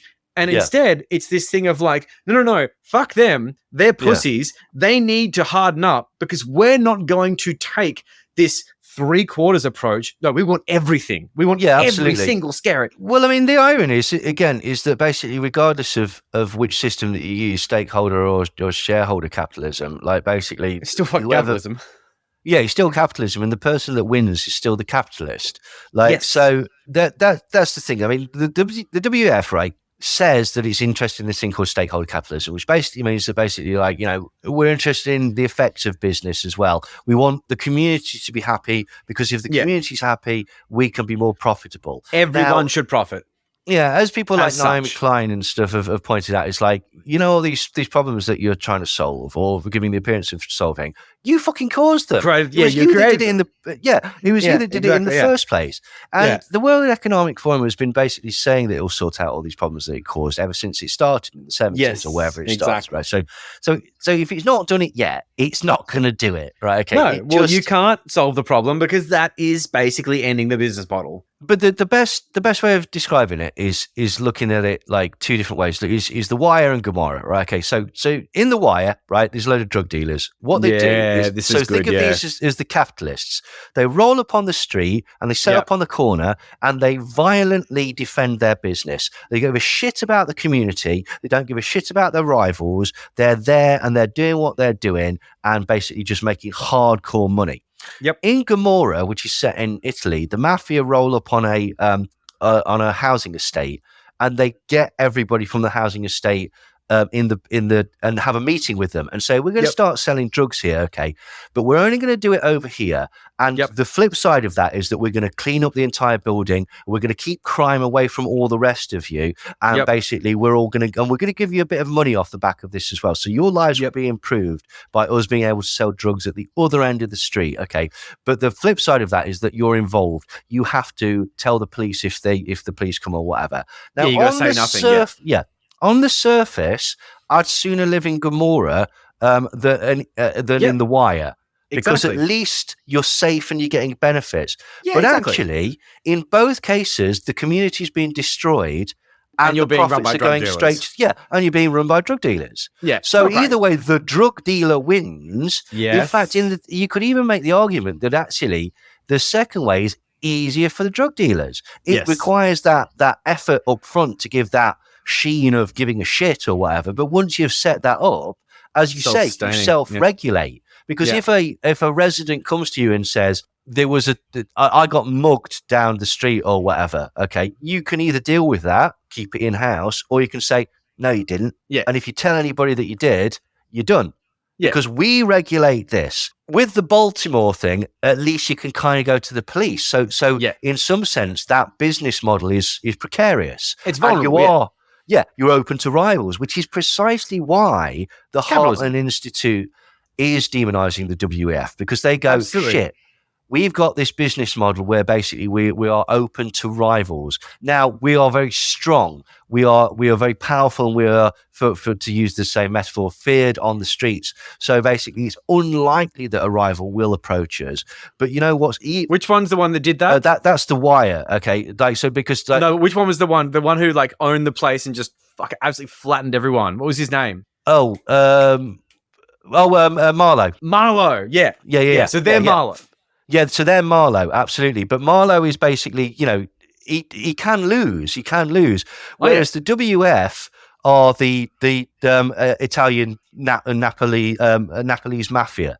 Mafia, basically. They've got the community sewn up. They are in the system, not sort of rogue sort of operating. They're not parallel to it. Yeah. And now, again, basically, just to sort of reiterate, in both systems, the drug dealer wins and the community loses. Absolutely. Yeah. But in the WEF version, it's more palatable to the community, and it's also more palatable to, if you continue the metaphor, politicians, local authorities, and stuff like that. Because you can be pictured with these people because they're local icons. They're businessmen. Yeah, absolutely. And also, basically, because there's no trouble, you can turn a blind eye. It's difficult to turn a blind eye to The Wire and Marlowe because there's bodies everywhere. Yeah. And there's junkies lining up the street, and they're stealing from the local residences to finance that. That's all seemingly under control in the Mafia version, in the WF version. It's not. It's just swept down the road. It's swept to a place where we can't see it. But you know those places where you can't see it? And here's the genius of the business model. So to use this sort of Napoli thing. So all the crime is now down the road in San Fernando or whatever. Okay. So what would be beneficial for the people of San Fernando? To get in touch with the WEF, the Napoli Mafia, and go, come here and sort, fix us. Yeah. So it's genius. It's very, very nefarious, and because it sets up these huge sort of capitalist systems as guardians of the community and helpers of the community, and they're not doing that at all. They're basically like, it's problem reaction solution. Here's the fucking irony of it, okay, is that they create the problem, they get the reaction, and they offer the solution. David Icke missed that. Solution. Yeah, David Icke's missed that by a country mile. He's doing the whole, it's Nazi totalitarianism, blah, blah, blah, blah. And make shit up. Yeah, basically. Yeah. And they want you to eat the bugs and live in pod homes and stuff like that. They don't give a shit. No, they don't. They really don't care. No, they don't. And the thing with bugs is realistically what bugs are is they're going to use them for things like chicken feed for the most part, because that's what chickens are meant to eat anyway. But you also have this situation where maybe we'll use like bugs for flour and things like that. Sure. But at the end of the day, what the bugs are really about is a few people wanting to sell bugs because A, they're going to make money, and B, the third world are getting hungry and they're starting to expect food. And we're in a situation, Westerners aren't going to eat bugs. Well, the irony of it, developing world's getting bugs. Well, the irony of it is that at present, it is more cost effective to make premium beef than it is to farm crickets. Yeah, and that won't last forever because the economy No, of course it won't. Like, they'll absolutely. But at the minute, bugs, so to speak, whether they are in, you get some sort of like whey protein for like gym buds and stuff like that, that contains it and stuff like that. So much more expensive. Exactly, they're luxury items. They're not. They're not. Yeah. This is the point. The idea is that it's cheap because you see insects everywhere or whatever. Well, but it's not cheap like, because of the New World Order. Basically, it has to be because otherwise, what's the point, right?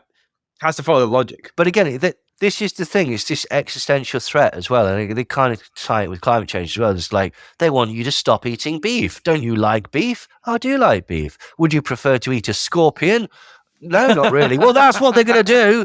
Like, I'm telling you right now, it's scorpions on toast from here on in. Yeah. And, but again, it's that existential threat and blah, blah, blah. But yeah, when it boils down to it, like, there would be under no illusions. Whilst we're saying that the WF isn't the sort of New World Order in the same way that the sort of the silly conspiracy theory says, it doesn't mean that they're good guys. No. They're lobbyists. They're as you say, hyper-capitalists. They don't give a shit about normal people. But that's kind of the weird thing about conspiracy theories is that they think that you're being persecuted. The sad reality of it is you're not even on their fucking radar. No. Like, they don't know you exist and they don't care that you exist. They don't care right? at all. They don't want you to live in a pod. They don't want you to eat the bugs.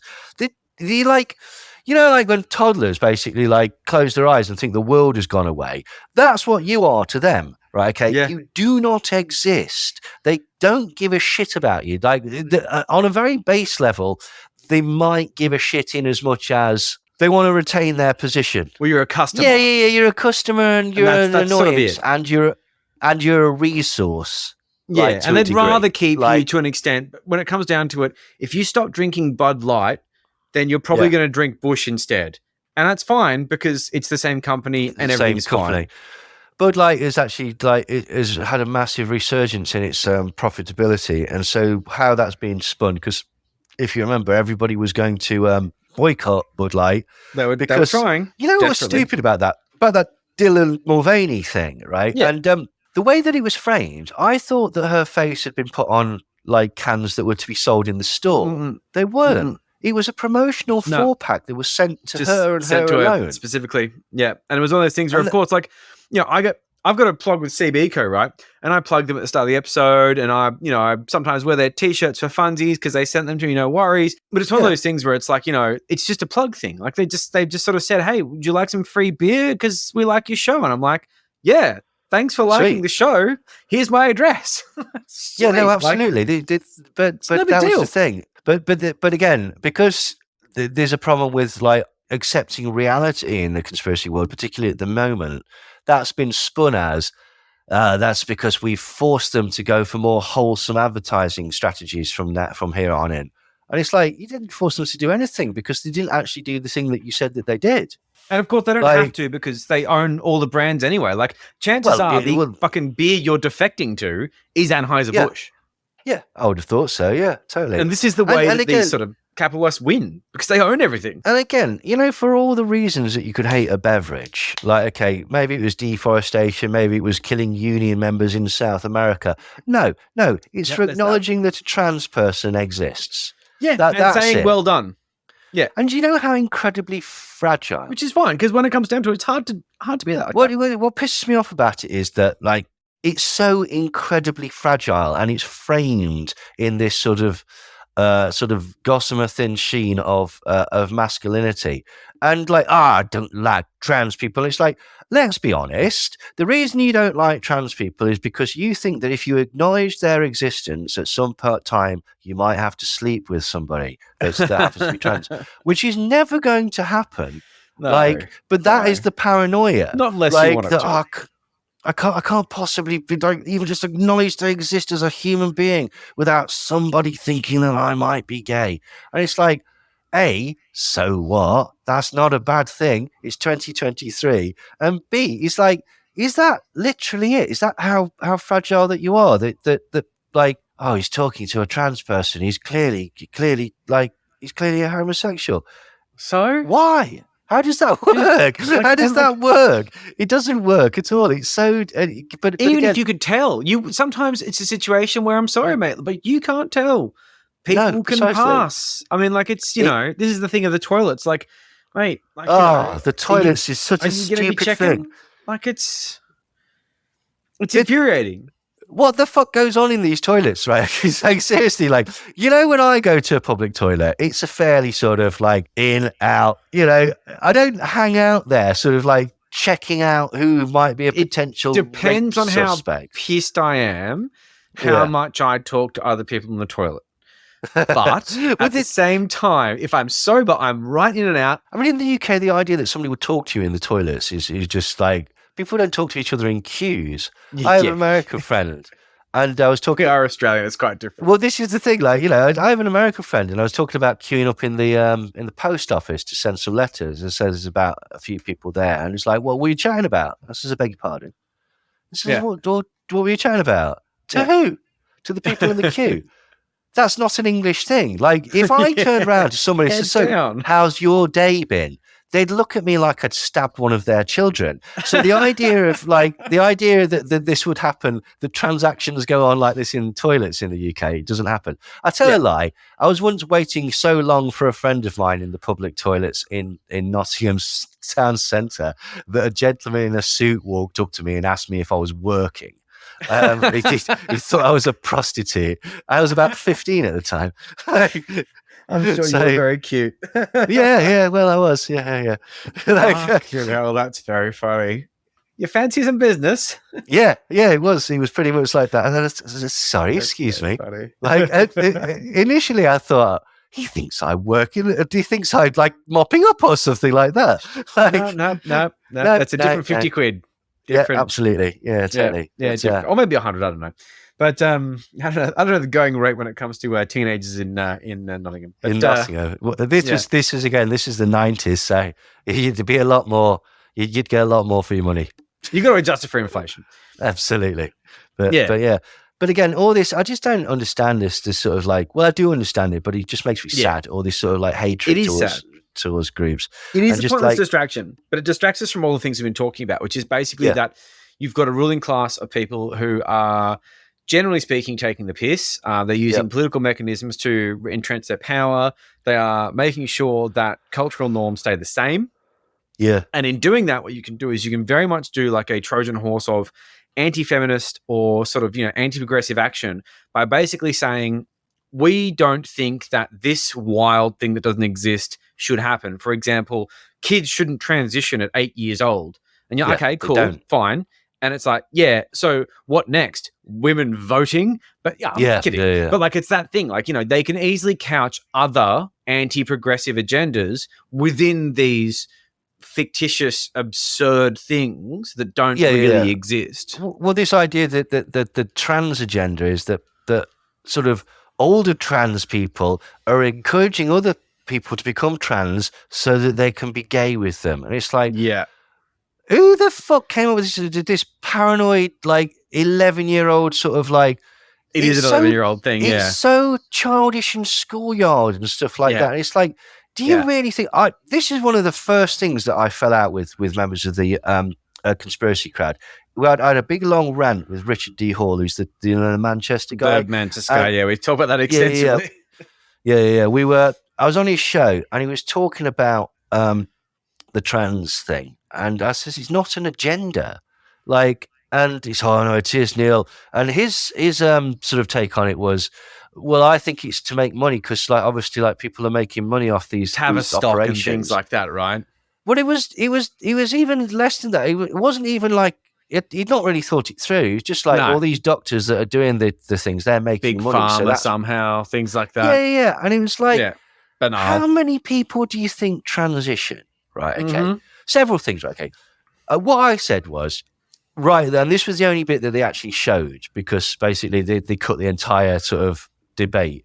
I said, I think that people spend far too much time worrying about other people's genitals. Like, who gives a shit? Who gives a solitary shit? I said to him at the time, I was like, do you know any trans people? I know 2. Do you know any? No. So what do you give a shit about anyway? Yeah, and like, it's not and this part idea, of your universe. Well, it's the idea is that like these poor, naive, stupid people will be convinced. I said, Richard, like, has anything that you've seen from any trans person ever made you think, fuck this, I'm going in the kitchen with a bread knife. Like, no, it Yeah. hasn't. Right? Okay.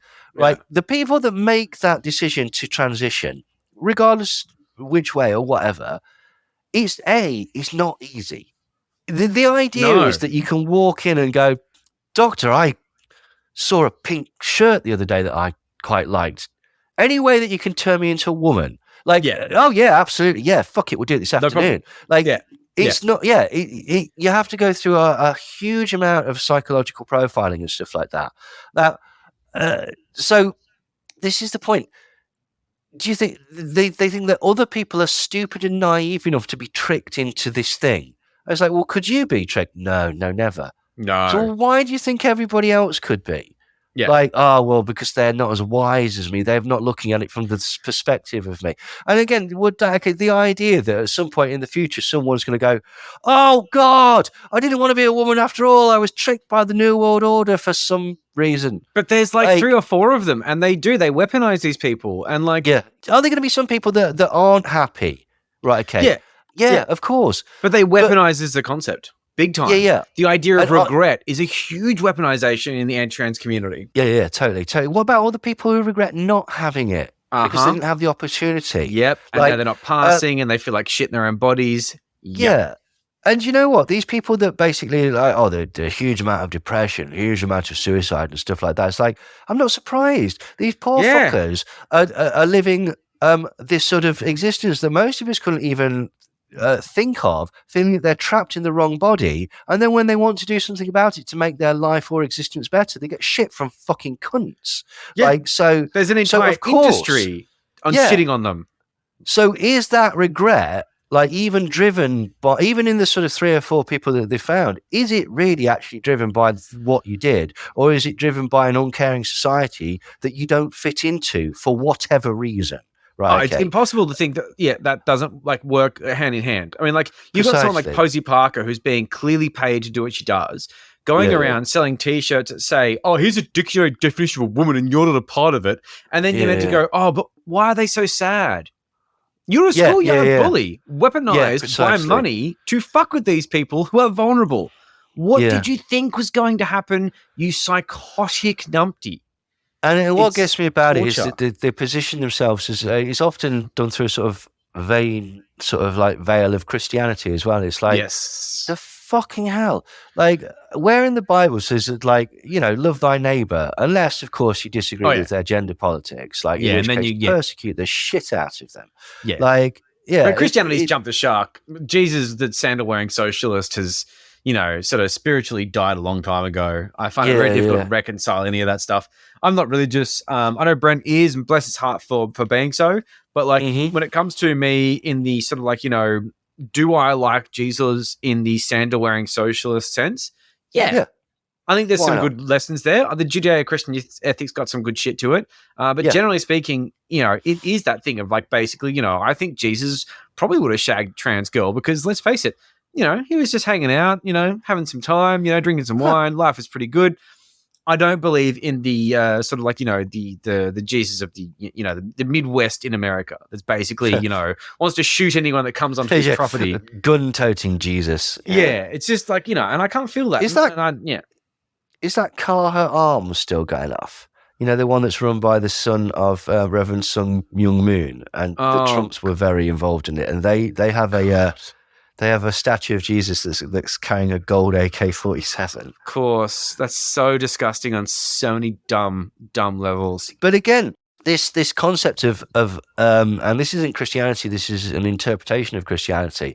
I think you mentioned C Street earlier as well. You know, the CNP and Douglas Coe and all of those guys and the family. They have the guys that run the prayer breakfast and were connected to Billy Graham and the bloke that did the Moral Majority, the other Falwell. And all of those evangelical Christian types and stuff like that. Their idea of Christianity is so skewed. It's basically, it's hyper-capitalist. Well, it's hyper-capitalist, and it's just like, it's just, again, the most childish excuse to just do whatever you want. It's like, we're Christians and we know the word of God.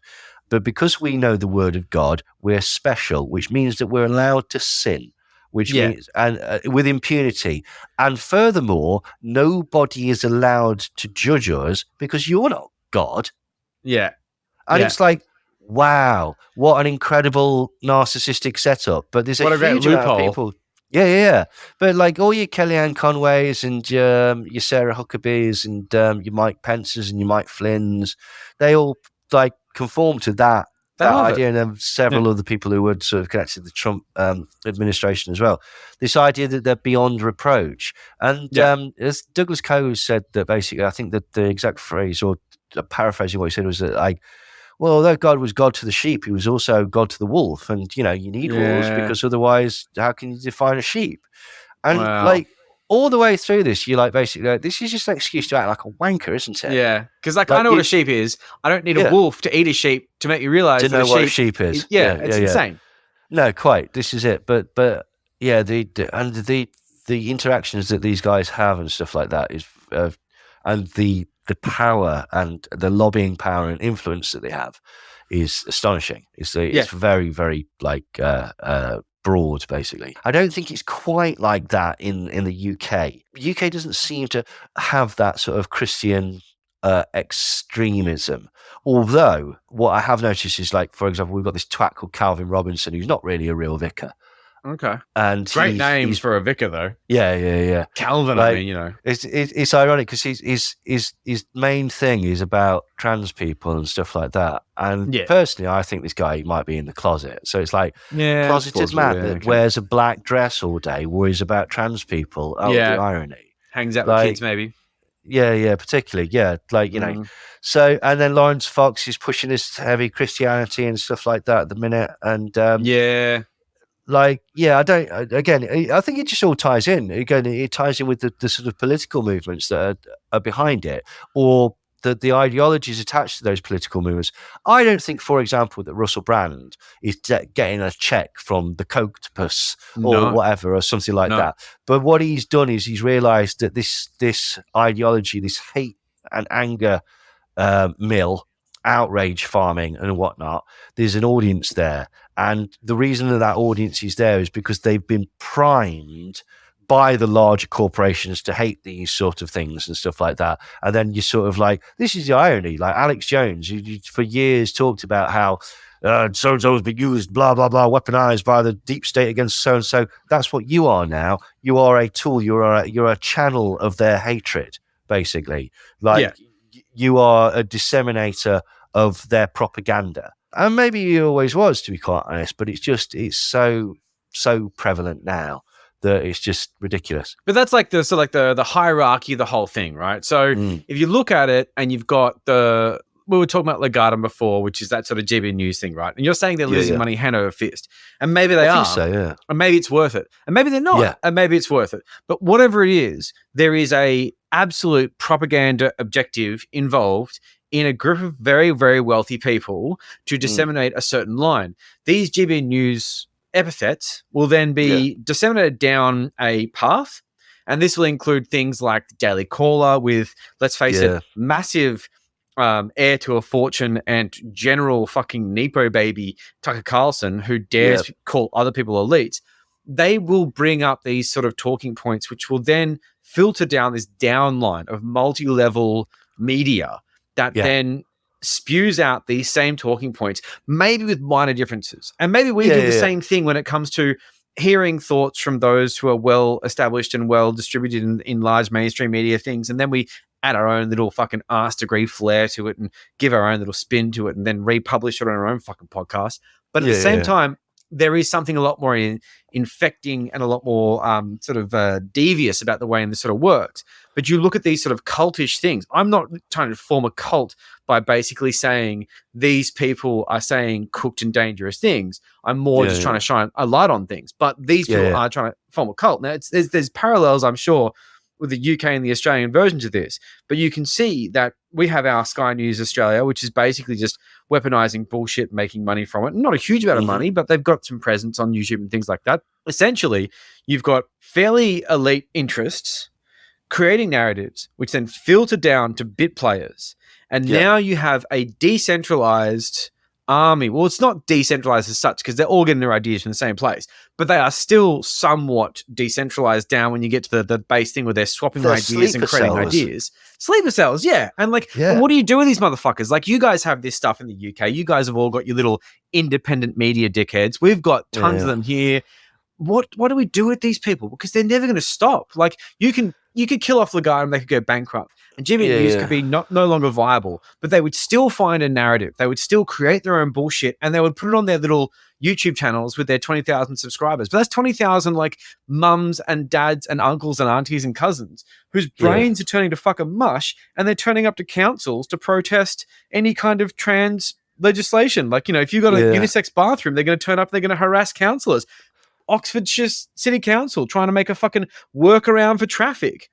I mean, you know, people turn up and say that it's part of this 15-minute WEF New World Order. Yeah, but this is the problem. What do you fucking do with these people? It's very difficult because the problem is what these theories and these sort of gatherings and whatnot offer them is like a new lease of life. Let's look at somebody like community.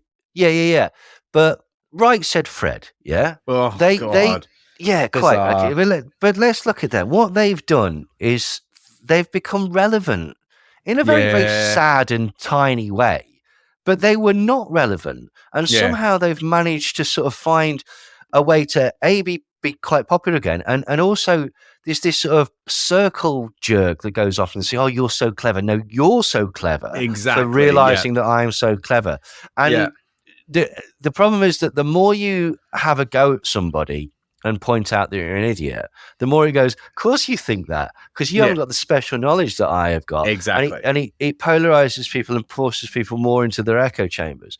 So there's that, and there's the sort of comfort and stuff that it gives people, but also massive comfort. Yeah, I mean that was the problem with COVID, was that basically it gave people answers and it stopped. And nobody will admit this, right? But people were terrified, even like maybe not openly, but subconsciously, the brain goes, I don't know what's going to happen, right? If they weren't terrified, they would have invested in stocks. Yeah. And they would have made good money too. Yeah. But they needed to close that loop. Viruses don't exist. You say. Yeah. Wicked. Don't need to worry about it anymore. And that's it. And just got to buy some supplements from the supermarket. Fucking Roseanne was one. I was watching her dreadful stand-up the other day, and she talks about how masks are stupid and COVID vaccines are stupid and blah, blah, blah. And then she segues into the fact that she's had COVID 4 times and hasn't been able to smell or taste anything for over 6 months. Amazing. Just amazing. How do you reconcile that? That's my point. It's like, how do you live in that brain? Yeah, I had a friend that basically like on his 3rd COVID, and each time he lost his sense of smell and taste for at least 6 months. I says, when are you going to get the vaccine then? Surely, like, you must be bored of this at this point. Yeah, I don't need to. I'm naturally immune. No, you know what? Keep getting it. You've had it 3 fucking times. Yeah, quite. Like, do you know what I mean? Like, so yeah, this is the thing. Now, when has it worked? Right, okay. It's worked a couple of times, right? Mino Yiannopoulos, right, okay, he was completely deplatformed. And there's 2 ways that it'll happen. One, someone gets completely deplatformed but he was driven to first to Gab and stuff like that. And then I think the last thing that he was doing was on a Christian channel, like a Christian sort of selling ornaments. He did a big pivot where basically he said that he was no longer gay. His husband was his housemate. I think he was working as a staffer for Marjorie Taylor Greene at some point. Yes, I think he was. But basically, and I think he was hawking nonsense on Christian television as well. He's scrabbling around and dying on his arse. And basically, one of the reasons is, and this is the second reason, is because basically these things are so rigid, and because everybody involved is not on the same team, they're all out for themselves. Sooner or later, they'll start to eat each other. Like, for example, Ali Alexander. Yeah. The second they knew that he'd been fucking around with boys and young boys for years. Of course they did. They were friends with him. The second that became public, disavow, and all of this. Right? Yeah. Yeah. Like Candice Owens and Ben Shapiro have fallen out now because they have different views on Israel. Yeah. She thinks that basically It's one of these things where I agree with Candice Owens. She's not super keen on mass genocide of Palestinians as a response to Hamas atrocities. Ben Shapiro disagrees with her, and they've fallen out. He's Ben Shapiro. Michael Yeadon and Robert Malone have fallen out at the minute. I saw that today. Yeah, Andrew Kaufman and Judy Mikovits, they fell out. And so when they fall out like that, you have to pick a side, because basically the problem is their bullshit cancels each other out is the problem.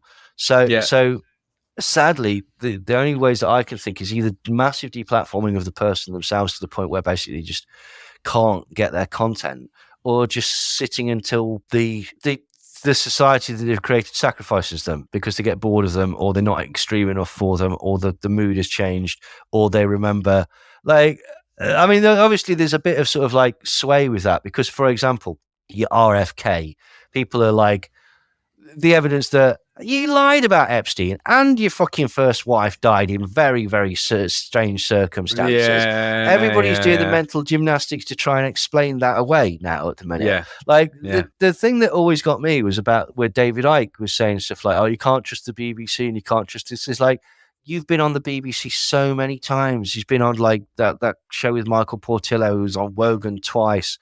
Like he's desperate to get on the fucking BBC. He absolutely wants to, because it's the publicity. Want him. Now, if you're kind, you could do this. Well, that's why Rage Against the Machine went on Sony, isn't it? Because basically, you need, like, you know, I've made an album. I want as many people to see it as possible. Like, that's why you would go on the BBC. But it's kind of hypocritical when you basically say you can't trust anything that comes from these people, and at the same time, yada yada yada.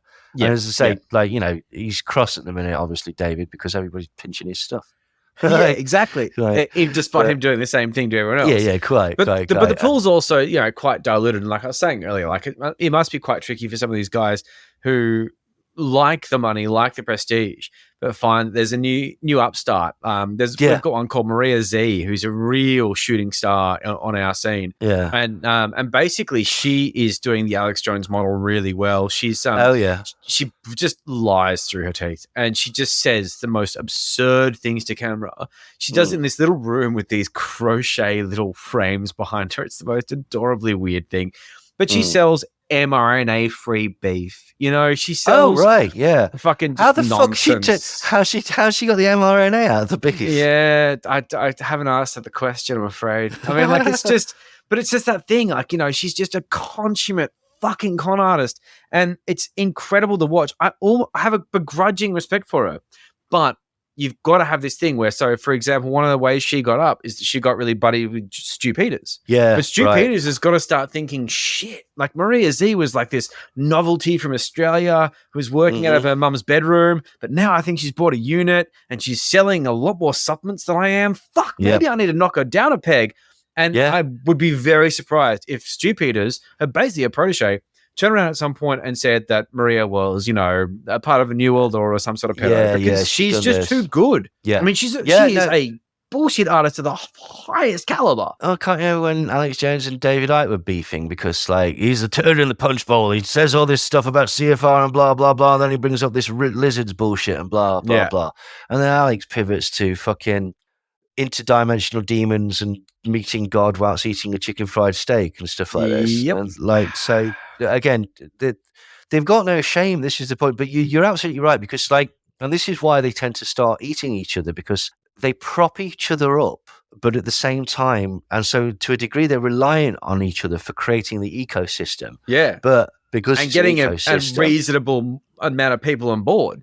But this is the point. There's only so many people on board. And if your message is similar, as you say, like, you know, these people who are, these people are also on the same team, so to speak. They're also, you know, business rivals, essentially, aren't they? They are, and that's a really tricky thing, you know, like, and this is the thing, I think, like, you know, when it comes to, like I say, people like Stu Peters and Maria Z, I think eventually they'll have tricky things. But the main thing that they have to do is they have to convince whoever's listening or whoever's around that they are the one who's going to save them. And that's what Alex Jones does so well. Like, you listen to Knowledge Fight. So, like, you know, when it comes to that thing of, like, you know, look, I'm going to go off the air, but if I do, you'll all be dead. But if you buy my supplements, I won't go off the air. No, I will go off the air, but I won't go off the air. But I might not. Okay, buy my supplements, see what happens. And then people what do buy he's the doing supplements. He's like a sort of sad boyfriend that's like, come back to me, Laura, otherwise I'll throw myself off the building. It's actually really, that is that really made him just into a 16-year-old. He knows exactly what he's fucking doing, like with that. Oh, like, absolutely, and it works. I mean, like he's made hundreds of millions of dollars. So he's kind of the thing is though. I don't know, Alex. I wonder if he is getting ready to sort of knock it all on the head and stuff like that. Because like the problem is, again, he's tried to sort of create proteges and stuff like that. And again, the ego thing. So what happens is either like you disagree with somebody like David Knight, and then or Rob Jacobson or something like that, and then because suddenly they become like your enemy, or you've got somebody on like Owen Schroyer who basically is your bitch.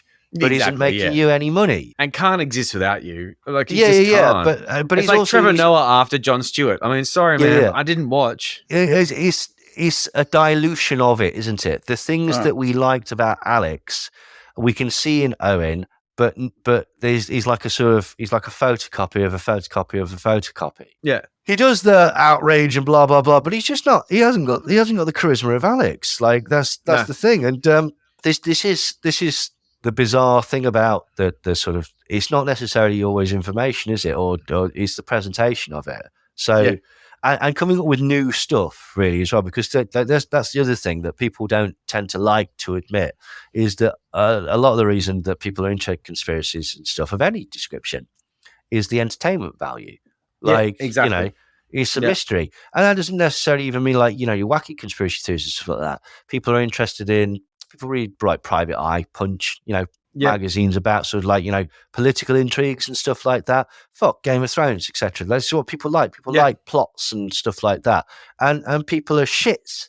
So they often plot and conspire with other people to make themselves like, wealthier or the worst part about this is like, so for example, if I was to push an idea of an anti-trans panic because we had a common enemy, and I was pissing down on someone who made me feel like I was more of a, like, as I say, like, I was better than. I could be better than races. I could be better than countries. I could be better than anything. All these sort of generally speaking, empowering things.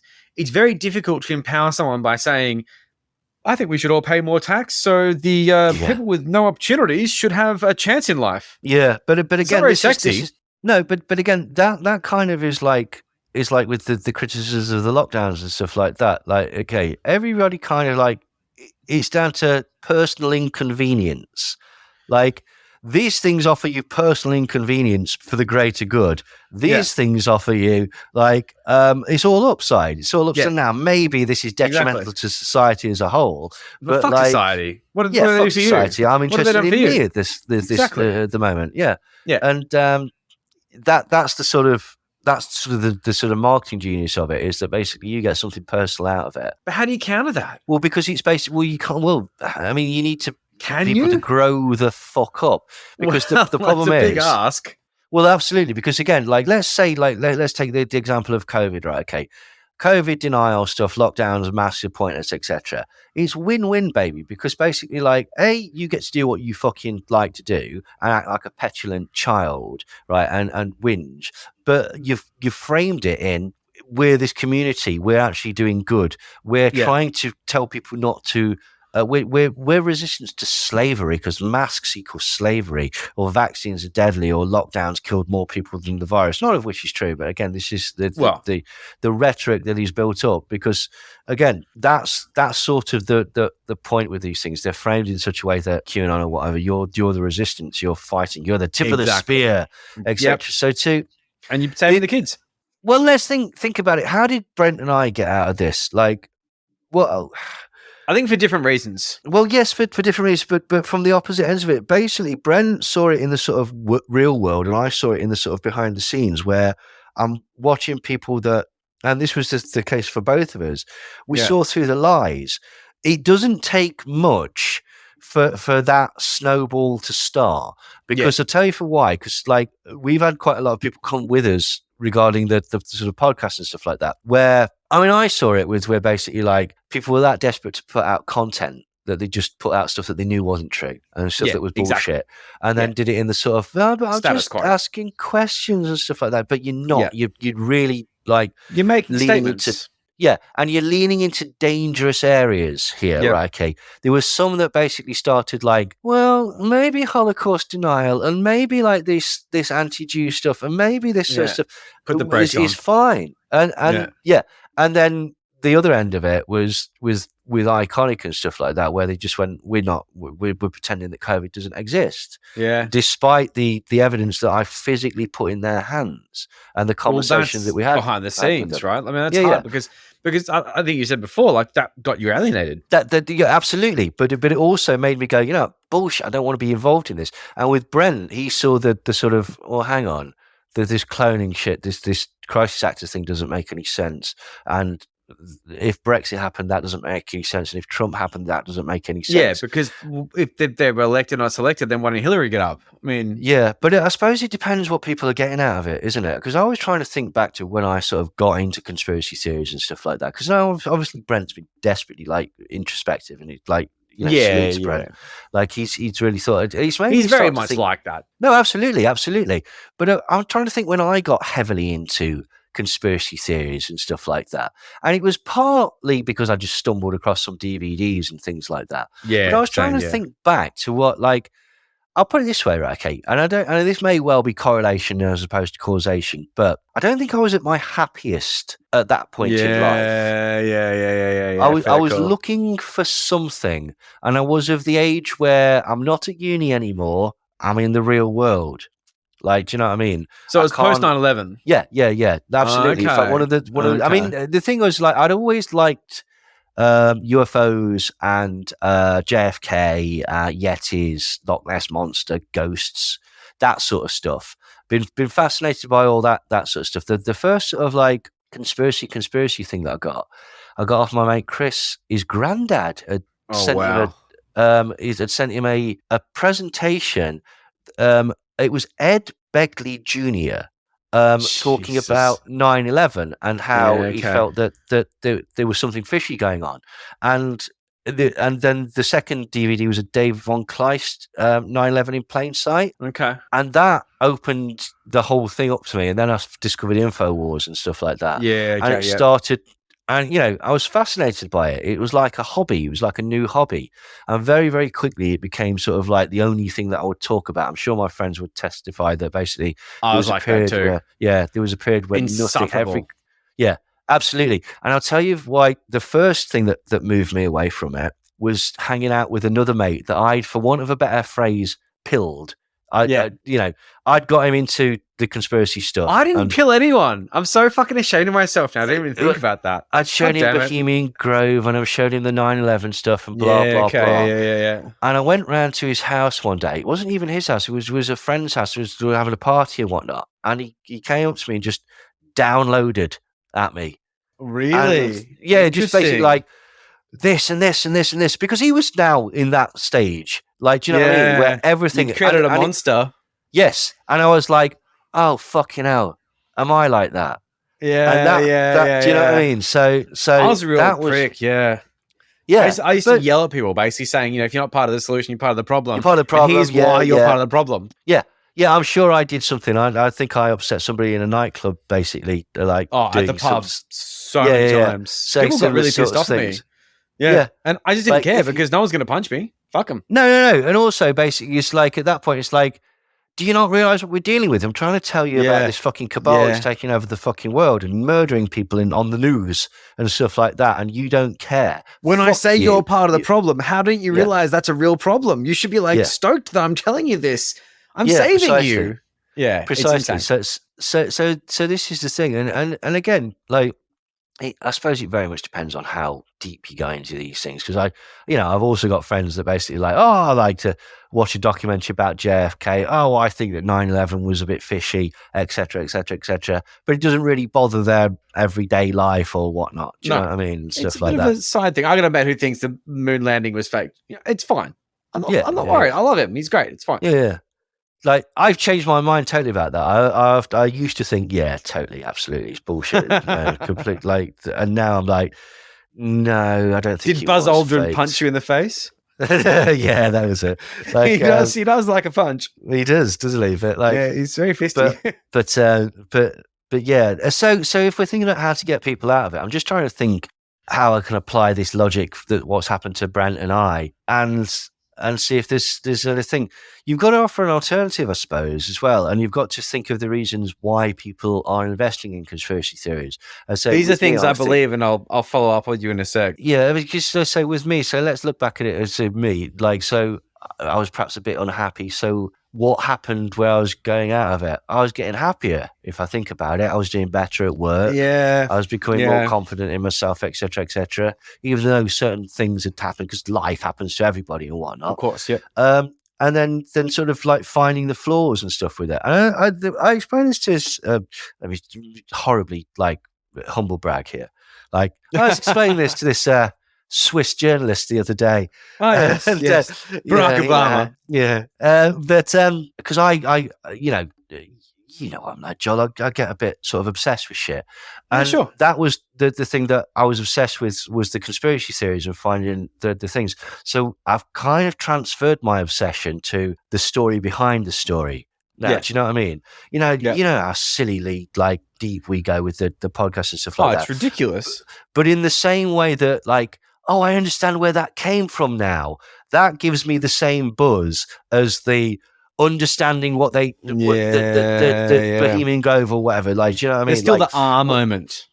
Yeah, there's still the R and the discovery and the puzzle and the achievement of it. Okay, and so if people can move into that and do the same mechanism, like, do you know what I mean? And perhaps be a bit self-aware and go, why is it that this appeals to me? Oh, this appeals to me because it means that I can shit on people. Okay. Yeah. Like, do you know what I mean? Like, why do I want to shit on people? Perhaps I'm not particularly happy. Right, well, let's do a bit of work on me.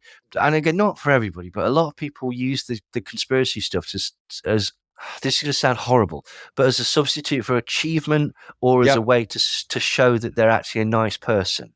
Yeah, like my years between like 16 and 25, and also many of my friends that I don't really speak to much anymore, absolutely personified by that concept.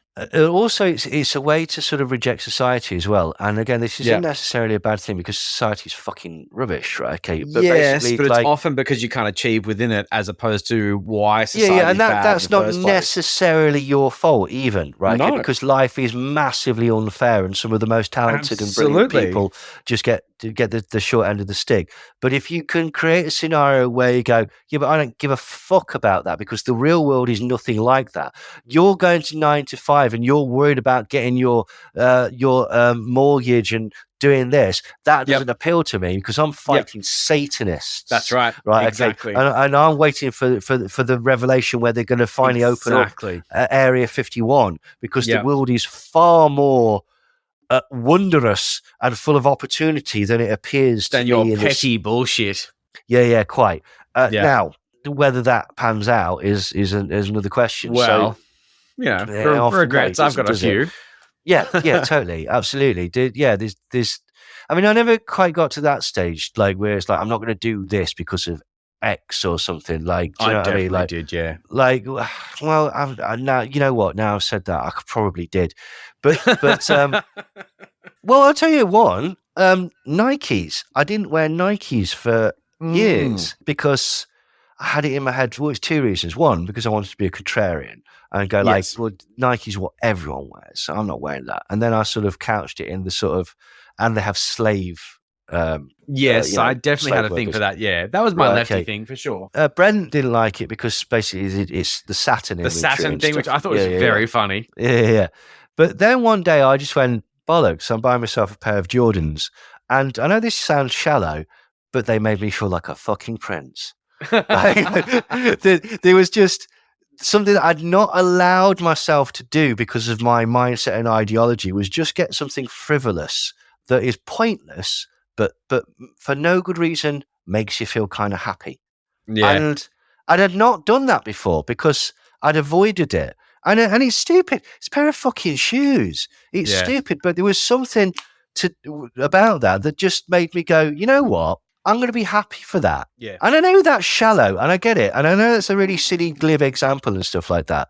But you know what? Sometimes you need to just go, oh, bollocks. I don't need the weight of the entire world on me.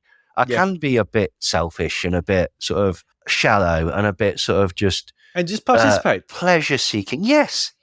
Just participate. I've been a contrarian for music. I've been a contrarian for anything that I thought was too accepted and too mainstream. And eventually I've got to a point where while I still do shun these things, I don't shun them for the same dumb reasons. I shun them because I just don't like them. I still like pop music, but I'm not so aggressive and pointlessly, sort of shitty about it.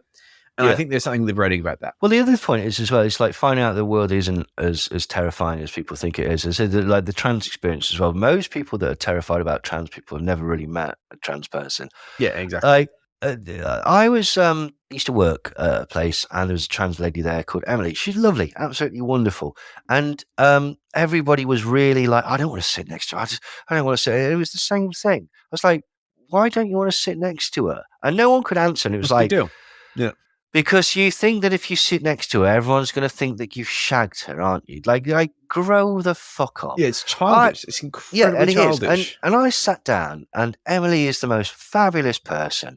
And the second that I started talking to her, I went, and this might make me sound ignorant. It's not my intention. I immediately went, oh, Emily's a lady, right? Okay, I get it, right? She's a woman, right? It's very difficult to explain her mannerisms, the way that she presented herself, the conversations and stuff like that. And like it just is like, oh, I get it. You're a woman. I get it.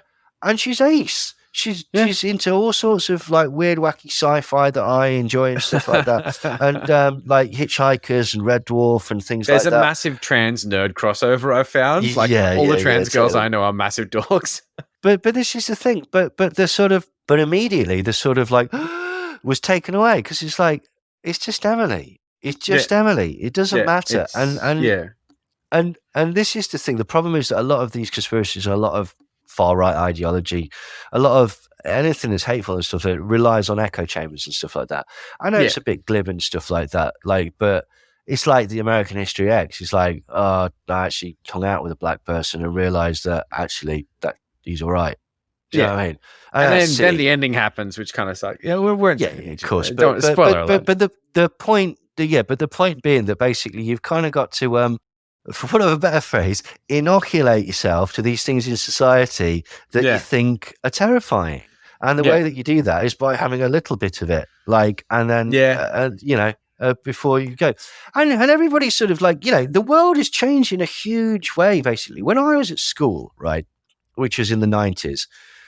I started going out with this girl from a couple of towns over or whatever, and one of her friends was openly gay at school. Openly gay. What age? About 15, 16. No, sorry, it's a bit older than that. So about 18, 19, something like that. Yeah, that's about as early as we got back home. That was otherwise. It was very brave. At the time, for that blew my mind. Because there's not because I was opposed to it, but because they'd have been beaten to death in the village where I lived. Yeah. And that confidence and the acceptance of being themselves. Yeah, I thought there was a lad at our school who came out, and but he didn't come out until after sixth form. So again, that's actually a similar age and stuff like that. I was so proud of him because the environment that we lived in, that was the most rebellious thing that you could have. Exactly. Rebellious. Absolutely. I used to get chased through the fucking village, right? Because I had green hair by grown men who wanted to kick the shit out of me. Grown men. Oh yeah. Yeah. I had fellow kids who didn't like me for being a goth, but I mean, like, they were just being bitches. No, this is when I was a teenager. They were kind of scared of me as well, which is good. Mate, like, honestly, I live in an old mining town that is not as cosmopolitan as it might be. Like, not very punk rock by the sounds of things. No, it's incredibly not very punk rock. But again, because of my environment, these things blew my mind, and I was totally open to all these things. I was no way homophobic, in no way racist, in no way transphobic or any of these things. No. But at the same time, I'd not been exposed to any of these things. Yeah. So people in my environment who were less progressively minded to me, who also had not been exposed to these things, you can kind of understand why they're terrified of it. Right. I mean, it's not justifiably, but you can understand their mindset. Right. Yeah. And so again, how do you get people out of that? I suppose by sort of trying to sort of counter the indoctrination by showing them reality, I suppose, is well, the I best tell you way. what, that's a good note for me to segue in, because this is something that I've thought about a lot. I think it's something like Daniel Morrison's work, which is one of the things he's written a few Medium articles. We've talked a lot. We had him on the show a few times, basically talking about the this whole idea of this sort of like these more right wing fossil fuel, like you say, interest think tank elites and these sort of things. Yeah. So let's go down to the basics. A lot of the people are, whether they were or are, addicted to counter narratives. This is the thing. So a lot of these people weren't, but are now, or they were already sort of opposition defiant disorder types who eventually got convinced by people like Milo Yiannopoulos that being conservative is somehow punk rock. Yes. And they have gone down this path and they've followed a narrative, they've followed a general sort of stereotype, and that's fine. Yep. But when it comes down to it, the reality is that they are being programmed by a fairly small and yet very large group of people who are either directly funding media organizations that have large reach, as they are funding that, or they are just basically, like I say, the downline of these organizations that are parroting these talking points because they get viewers.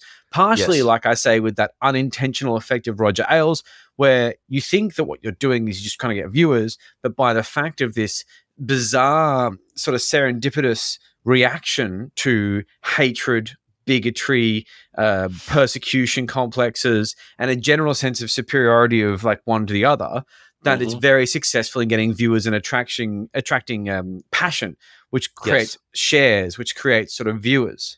So these counter narratives are very difficult to contain once they're out of the stable. So you have these right-wing counter narratives, which are being fostered and funded by large right-wing interests, and also bit players who are basically getting people to give them money because it makes them feel interesting. Yes. What you do is you give a different counter narrative, because you can't give these people, and I love the idea of being able to bring them around to a more mainstream sort of perspective to basically say, look, we live in a society. Shut the fuck up. Like, just be one of us. Be one of the community. Why can't you just be part of the thing? Yeah. Or you can provide the other counter narrative, which is that the elites are programming you fucking dead shit. And you are a useful idiot for fossil fuel industries that are going to cause your grandchildren to die. Yeah. That's a counter narrative. And that's the truth. And that's what's so... It is the truth. Galling to me, because you can see that with climate change, you can see it with Brexit, you can see it with the election of Trump, and you can see it with COVID denial. You're pawns. You're part of a mind control program. Now, here's the problem, right, Kate? Right? When you get into the conspiracy world, there is that entry into it where you go, I can't believe how fucking stupid I was for all these years. I was blind. Okay. I was a sheep. Yeah. But the problem is with that, people are like, it's okay. It's okay. You're right. You know that now. Yeah. The problem is that because of the framing of it nowadays, you can't say it's, I don't know. It's almost like the talons are in too deap or whatever. They're very deep. They're because very, the problem very deep. is, in the same way that where you've got to reject the thing, your worldview, and go, oh crikey, I was wrong. With this, you've got to go, I was wrong again. Exactly. Yeah. True. Right. I was wrong again, and so you've got to give somebody the sort of the framework to understand why they were wrong. That doesn't make them look stupid.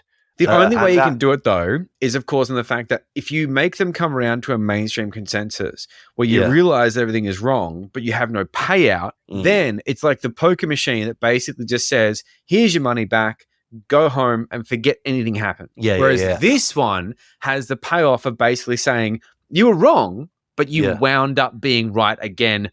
Don't worry. you're still magical, you're still brilliant, and you're still raging against a machine, which gives you a sense of purpose. No, absolutely. The problem is that basically, like the sort of psychological comfort built up by the thing, because it's so entrenched with sort of politics, and because too entrenched at this point. Because they have communities now. Yeah, precisely. This it's this their is the only point. friends. Yeah, like in the past, you could say basically, you know what, I've looked at this 9/11 stuff and I'm not convinced that there was no planes, say. Mm-hmm. And people would go, all right, no worries. We'll still keep looking into this. You look into your thing. We're all still pals. Yeah, okay. Yeah. There are certain lines now where basically it's, you know what, I don't think that we should be hating trans people. Well, then get the fuck out. Yeah, absolutely. And it can be very subtle. Yeah. Really subtle. There is...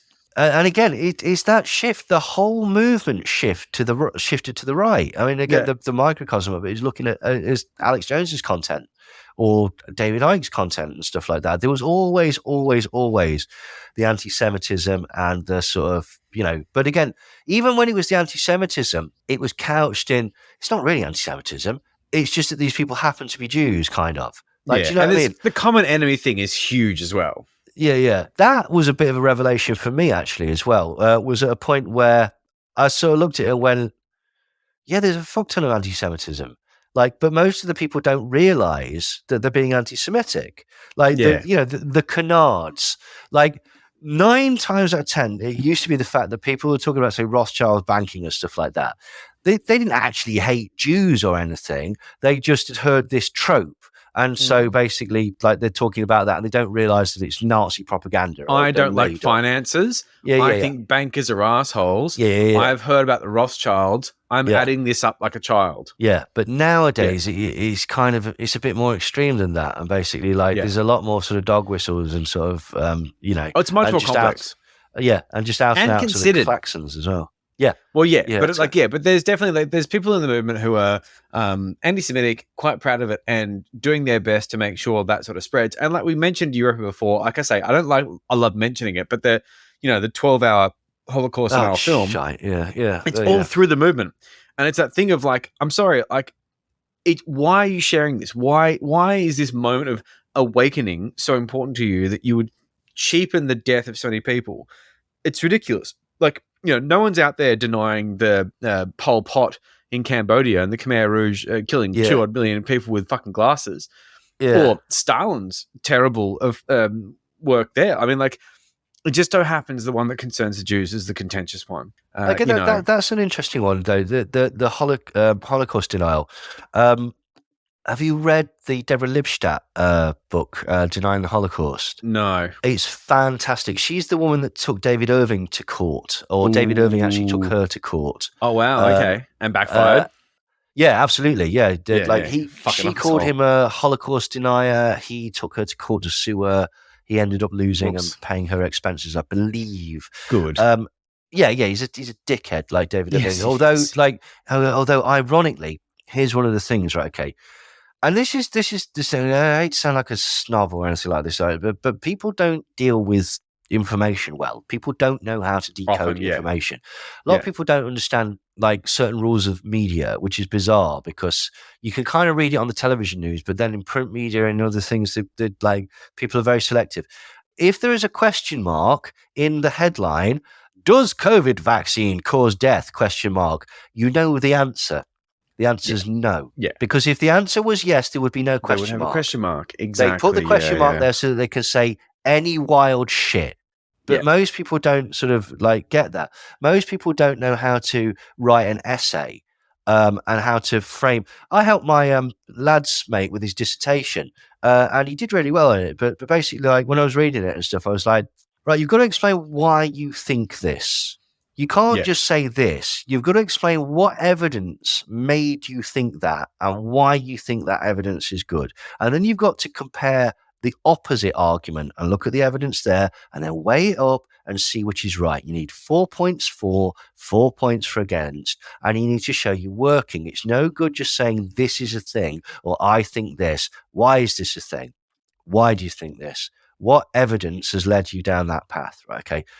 And even he, who was at like university level doing this final thing, he'd not really done that type of essay before. So I had to help him do it.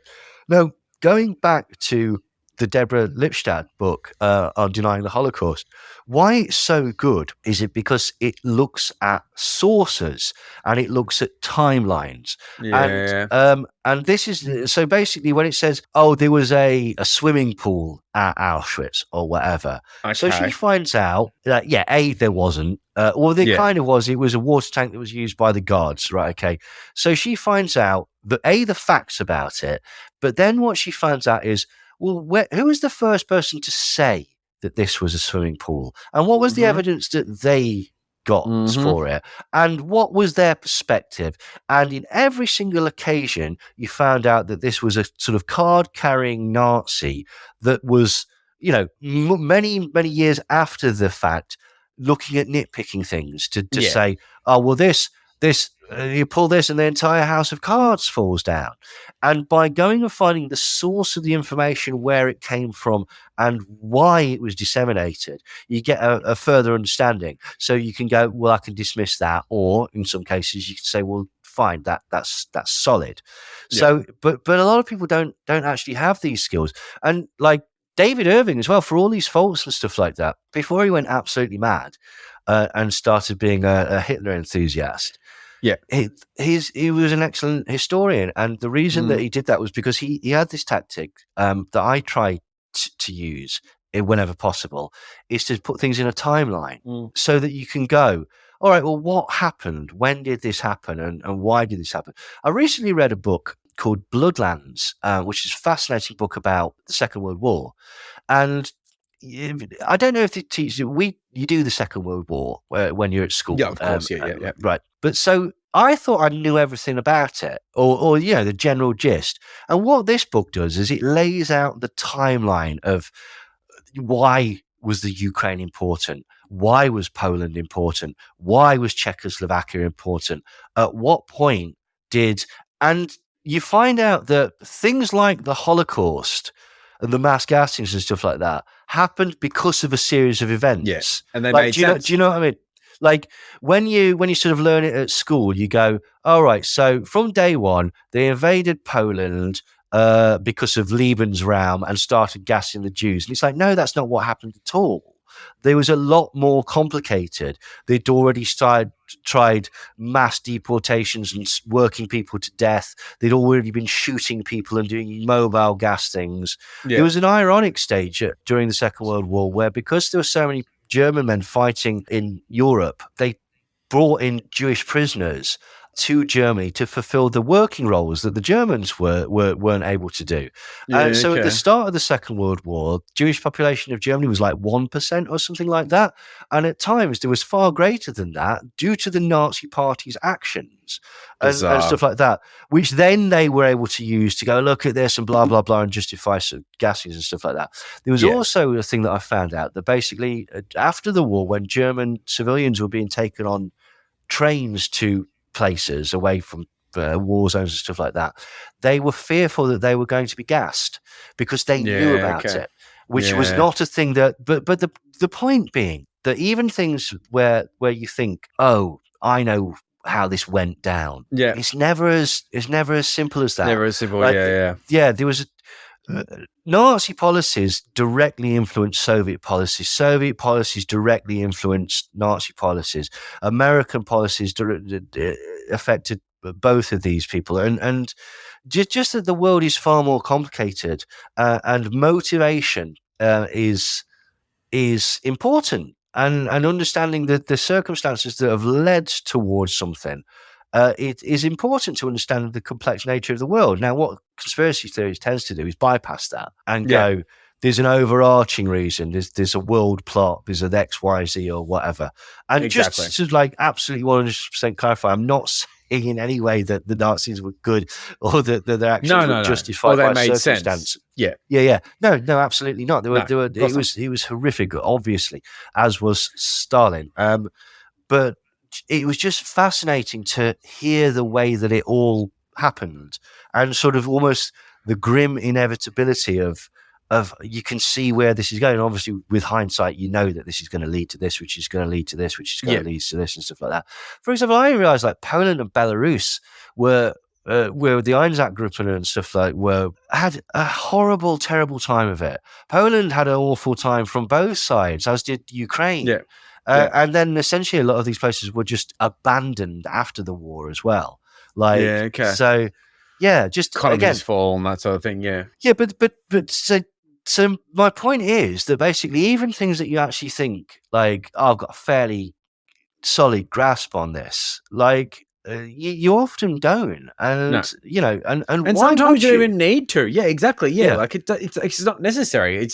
But the idea of when you're looking at a situation where neo-Nazis are coming back, Europa becomes a thing in certain movements, and you start thinking, okay, so this person who sells water filters is starting to talk about Holocaust denial. What the fuck do you do about that? Yeah. But what I will do, I'll close out this note here, which is Elon Musk's acquisition of Twitter and dumb accident? Is it a calculated move? Is it something that is going to change the world as we know it? Or is it one of those things that's going to last for 2 years and just fuck off? I mean, like, surely he's got to sell at some point, right? I mean, like, the guy's driving into the ground. He's going to lose so much money. I mean, all the ads are just dildos. It's just slingshots and sex ads. Are you getting that as well? I'm getting weapons. I'm getting weapons and I'm getting singles, like all sorts of like, you know, would you like? And it's like, dude, like I know my like relationship status is not on Twitter, but like I'm not looking for just regardless of hookups on Twitter.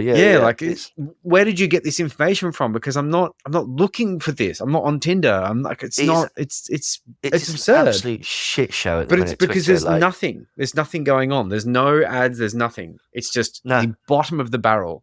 Let's just do a quick experiment. Actually, I'll just open my Twitter feed and let's see how long it takes before something horrific happens. All right, so I'm going to go for you. Straight away. We've got David Cartland basically saying that oncologists know nothing about cancer. Okay. Right, that's an interesting take. Okay, and then straight down there we've got Stu Peters saying that homosexuality is Zionism is a gay death cult. There we go. Oh, so is it? Okay. Yeah. That's the I've first got Brent Lee, so that's problematic. Oh, those are the first two things in my feed, right? Yeah. Okay, that's ridiculous. Like, so Elon Musk, I wouldn't swap places with Elon Musk for all the money that Elon Musk has. I'd find that hard, but at the same time, I feel what you're saying. Like, I'll give you an example, right? Okay, I've used this before, but Elon Musk, to me, is like a 55-year-old man who's bought himself a leather jacket and a Harley Davidson that's pitched up outside the local secondary school, revving the engine to impress the hard lads in year 4. Yeah, I know. And the girls. Saddest.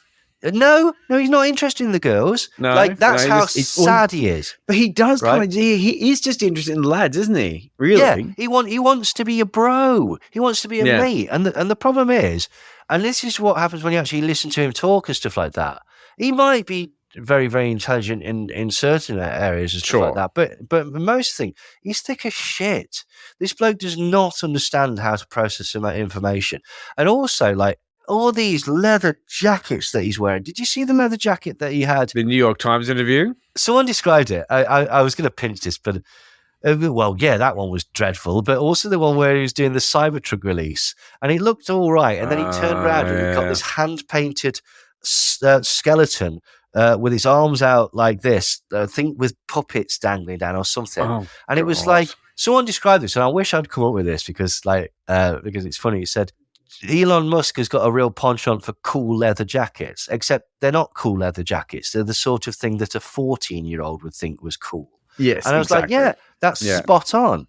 I think he sort of backed himself into a corner with buying it because I don't think he wanted it. I think he didn't want Candy Sowens almost conned him into it. He was Candy Sowens who was saying like, yeah, you should totally do this, bro. And she was trying to sell him. She was trying to sell him Parler. Was she? Because her husband owns a bunch of it. Oh yes, he does, along with the Mercers and whatnot. He's Bullingdon Club, her husband. Anyway, so I think he kind of did it for the lulz, and then realised it's kind of like one of those things where you put up your hand at an auction. It's like, yeah, that's legally binding, mate. Because he desperately tried to get out of it at the last minute. And he did. He tried to say there were too many bots. Yeah, which is just not true. Everything that he says on there is just a lie. I don't understand getting Alex Jones back on the platform. That's very interesting. Because I get that it will increase traffic, but it won't increase traffic enough to offset the advertisers who will leave. It won't increase traffic in a good way. It'll increase traffic in a dumb way.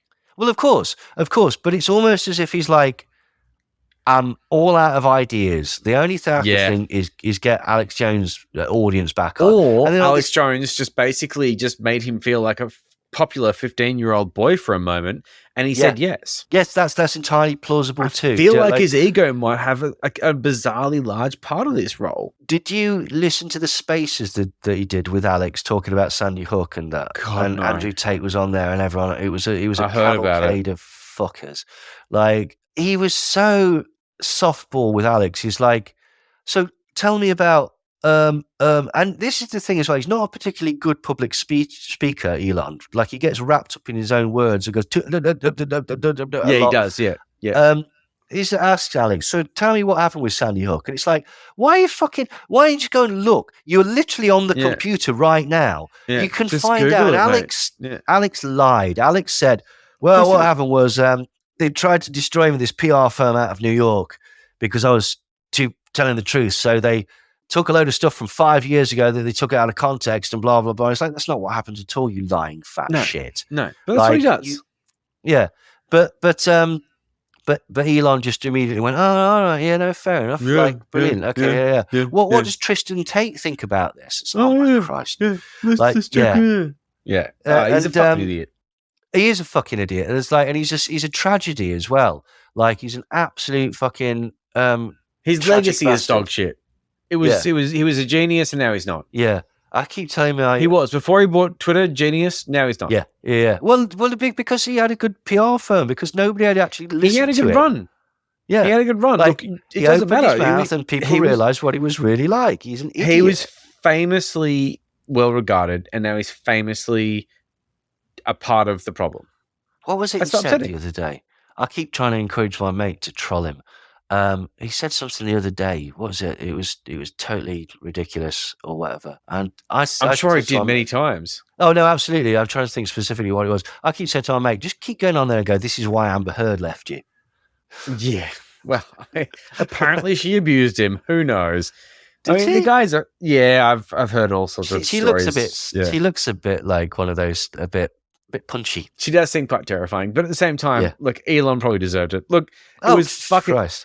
It was very good having you on. I've got a deadline, and I tell you what, man, this has been long overdue, and it's been good because when it comes down to it, I just love a good lefty conspiracy rant. Oh yeah. Can't go wrong. It's so important. It's so lacking in the space because I think that a lot of sort of the conspiracy, or at least like sort of the conspiracy watching space, doesn't have enough politics. I think we need to be more Rage Against the Machine in this space, because when it comes down to it, we are watching this space. We are also doing it through a very sort of like, for a lack of a better term, anti-fascist lens, where we just want to be like, okay, look, we are looking at all of this absurdity, but we also just want to remind you that capitalism is probably bad. Yes. Let's chat that out as well. And that doesn't get enough airtime. So I wanted to bring this one up because I figured that you were the perfect person to just be like, you know what? Let's do this, but let's just keep the whole capitalism is bad part front and center, which I think we did. Yeah, totally. I think we pulled that off. No, absolutely. Like, yeah, capitalism is a terrible, terrible system. And for everybody that basically doesn't understand it, it is based on inequality. It promotes evil. It promotes evil very much so. Like, you cannot have the haves without having the have-nots. The have-nots have to work for the haves. It's simple as that. They define each other. So when you you see things like people starving to death and mass homelessness and insurance costs going through the roof and people going, capitalism has failed. It's like, no, capitalism is succeeding. This is what success looks like from a capitalist perspective. Now, a rising tide lifts some boats, not all boats. That's some boats. That doesn't mean that we get rid of all personal property and eat only octopus from now on. Absolutely not. It just means that basically we recognize this, and maybe we have a society whereby we have a safety net to ensure that people don't fall off the back end of it, essentially. Yeah, and we curtail some mechanisms. I'd say make this go out of control. Don't want to come across as a massive radical, but I'd say basically free healthcare, free education, free police, free fire. And councils and governments that actually do what they're supposed to do, which is keep the streets clean, make sure the bins are emptied, make sure that the Christmas decorations are up, and when some sort of crisis happens, be there to help people. Don't be there to make money. Don't be there to impose authority. Like, be there to be the purpose of what you're actually set up to do. And all the people doing that are paid well. Exactly. Yeah. Simple. We're all exactly. Good. It'll all be fine. I really appreciate you coming on tonight. I really, really enjoyed this chat, and it has been a very good time. Do you want to plug something? I mean, you got your podcast, obviously. You got your blog, obviously. That's us at the minute. Someday I call it Conspiracy. Please check us out. And if people want to chat to me, I'm on Twitter, or I'm on Facebook, or I've got a website called neilsandersmindcontrol.com. Where you can email me through that and stuff like that. So but no, I love this, Joel. Anytime, mate. Yeah, look, I reckon this is part one of several. Let's do it again. Definitely. Cheers, mate. See you later. All right, cool.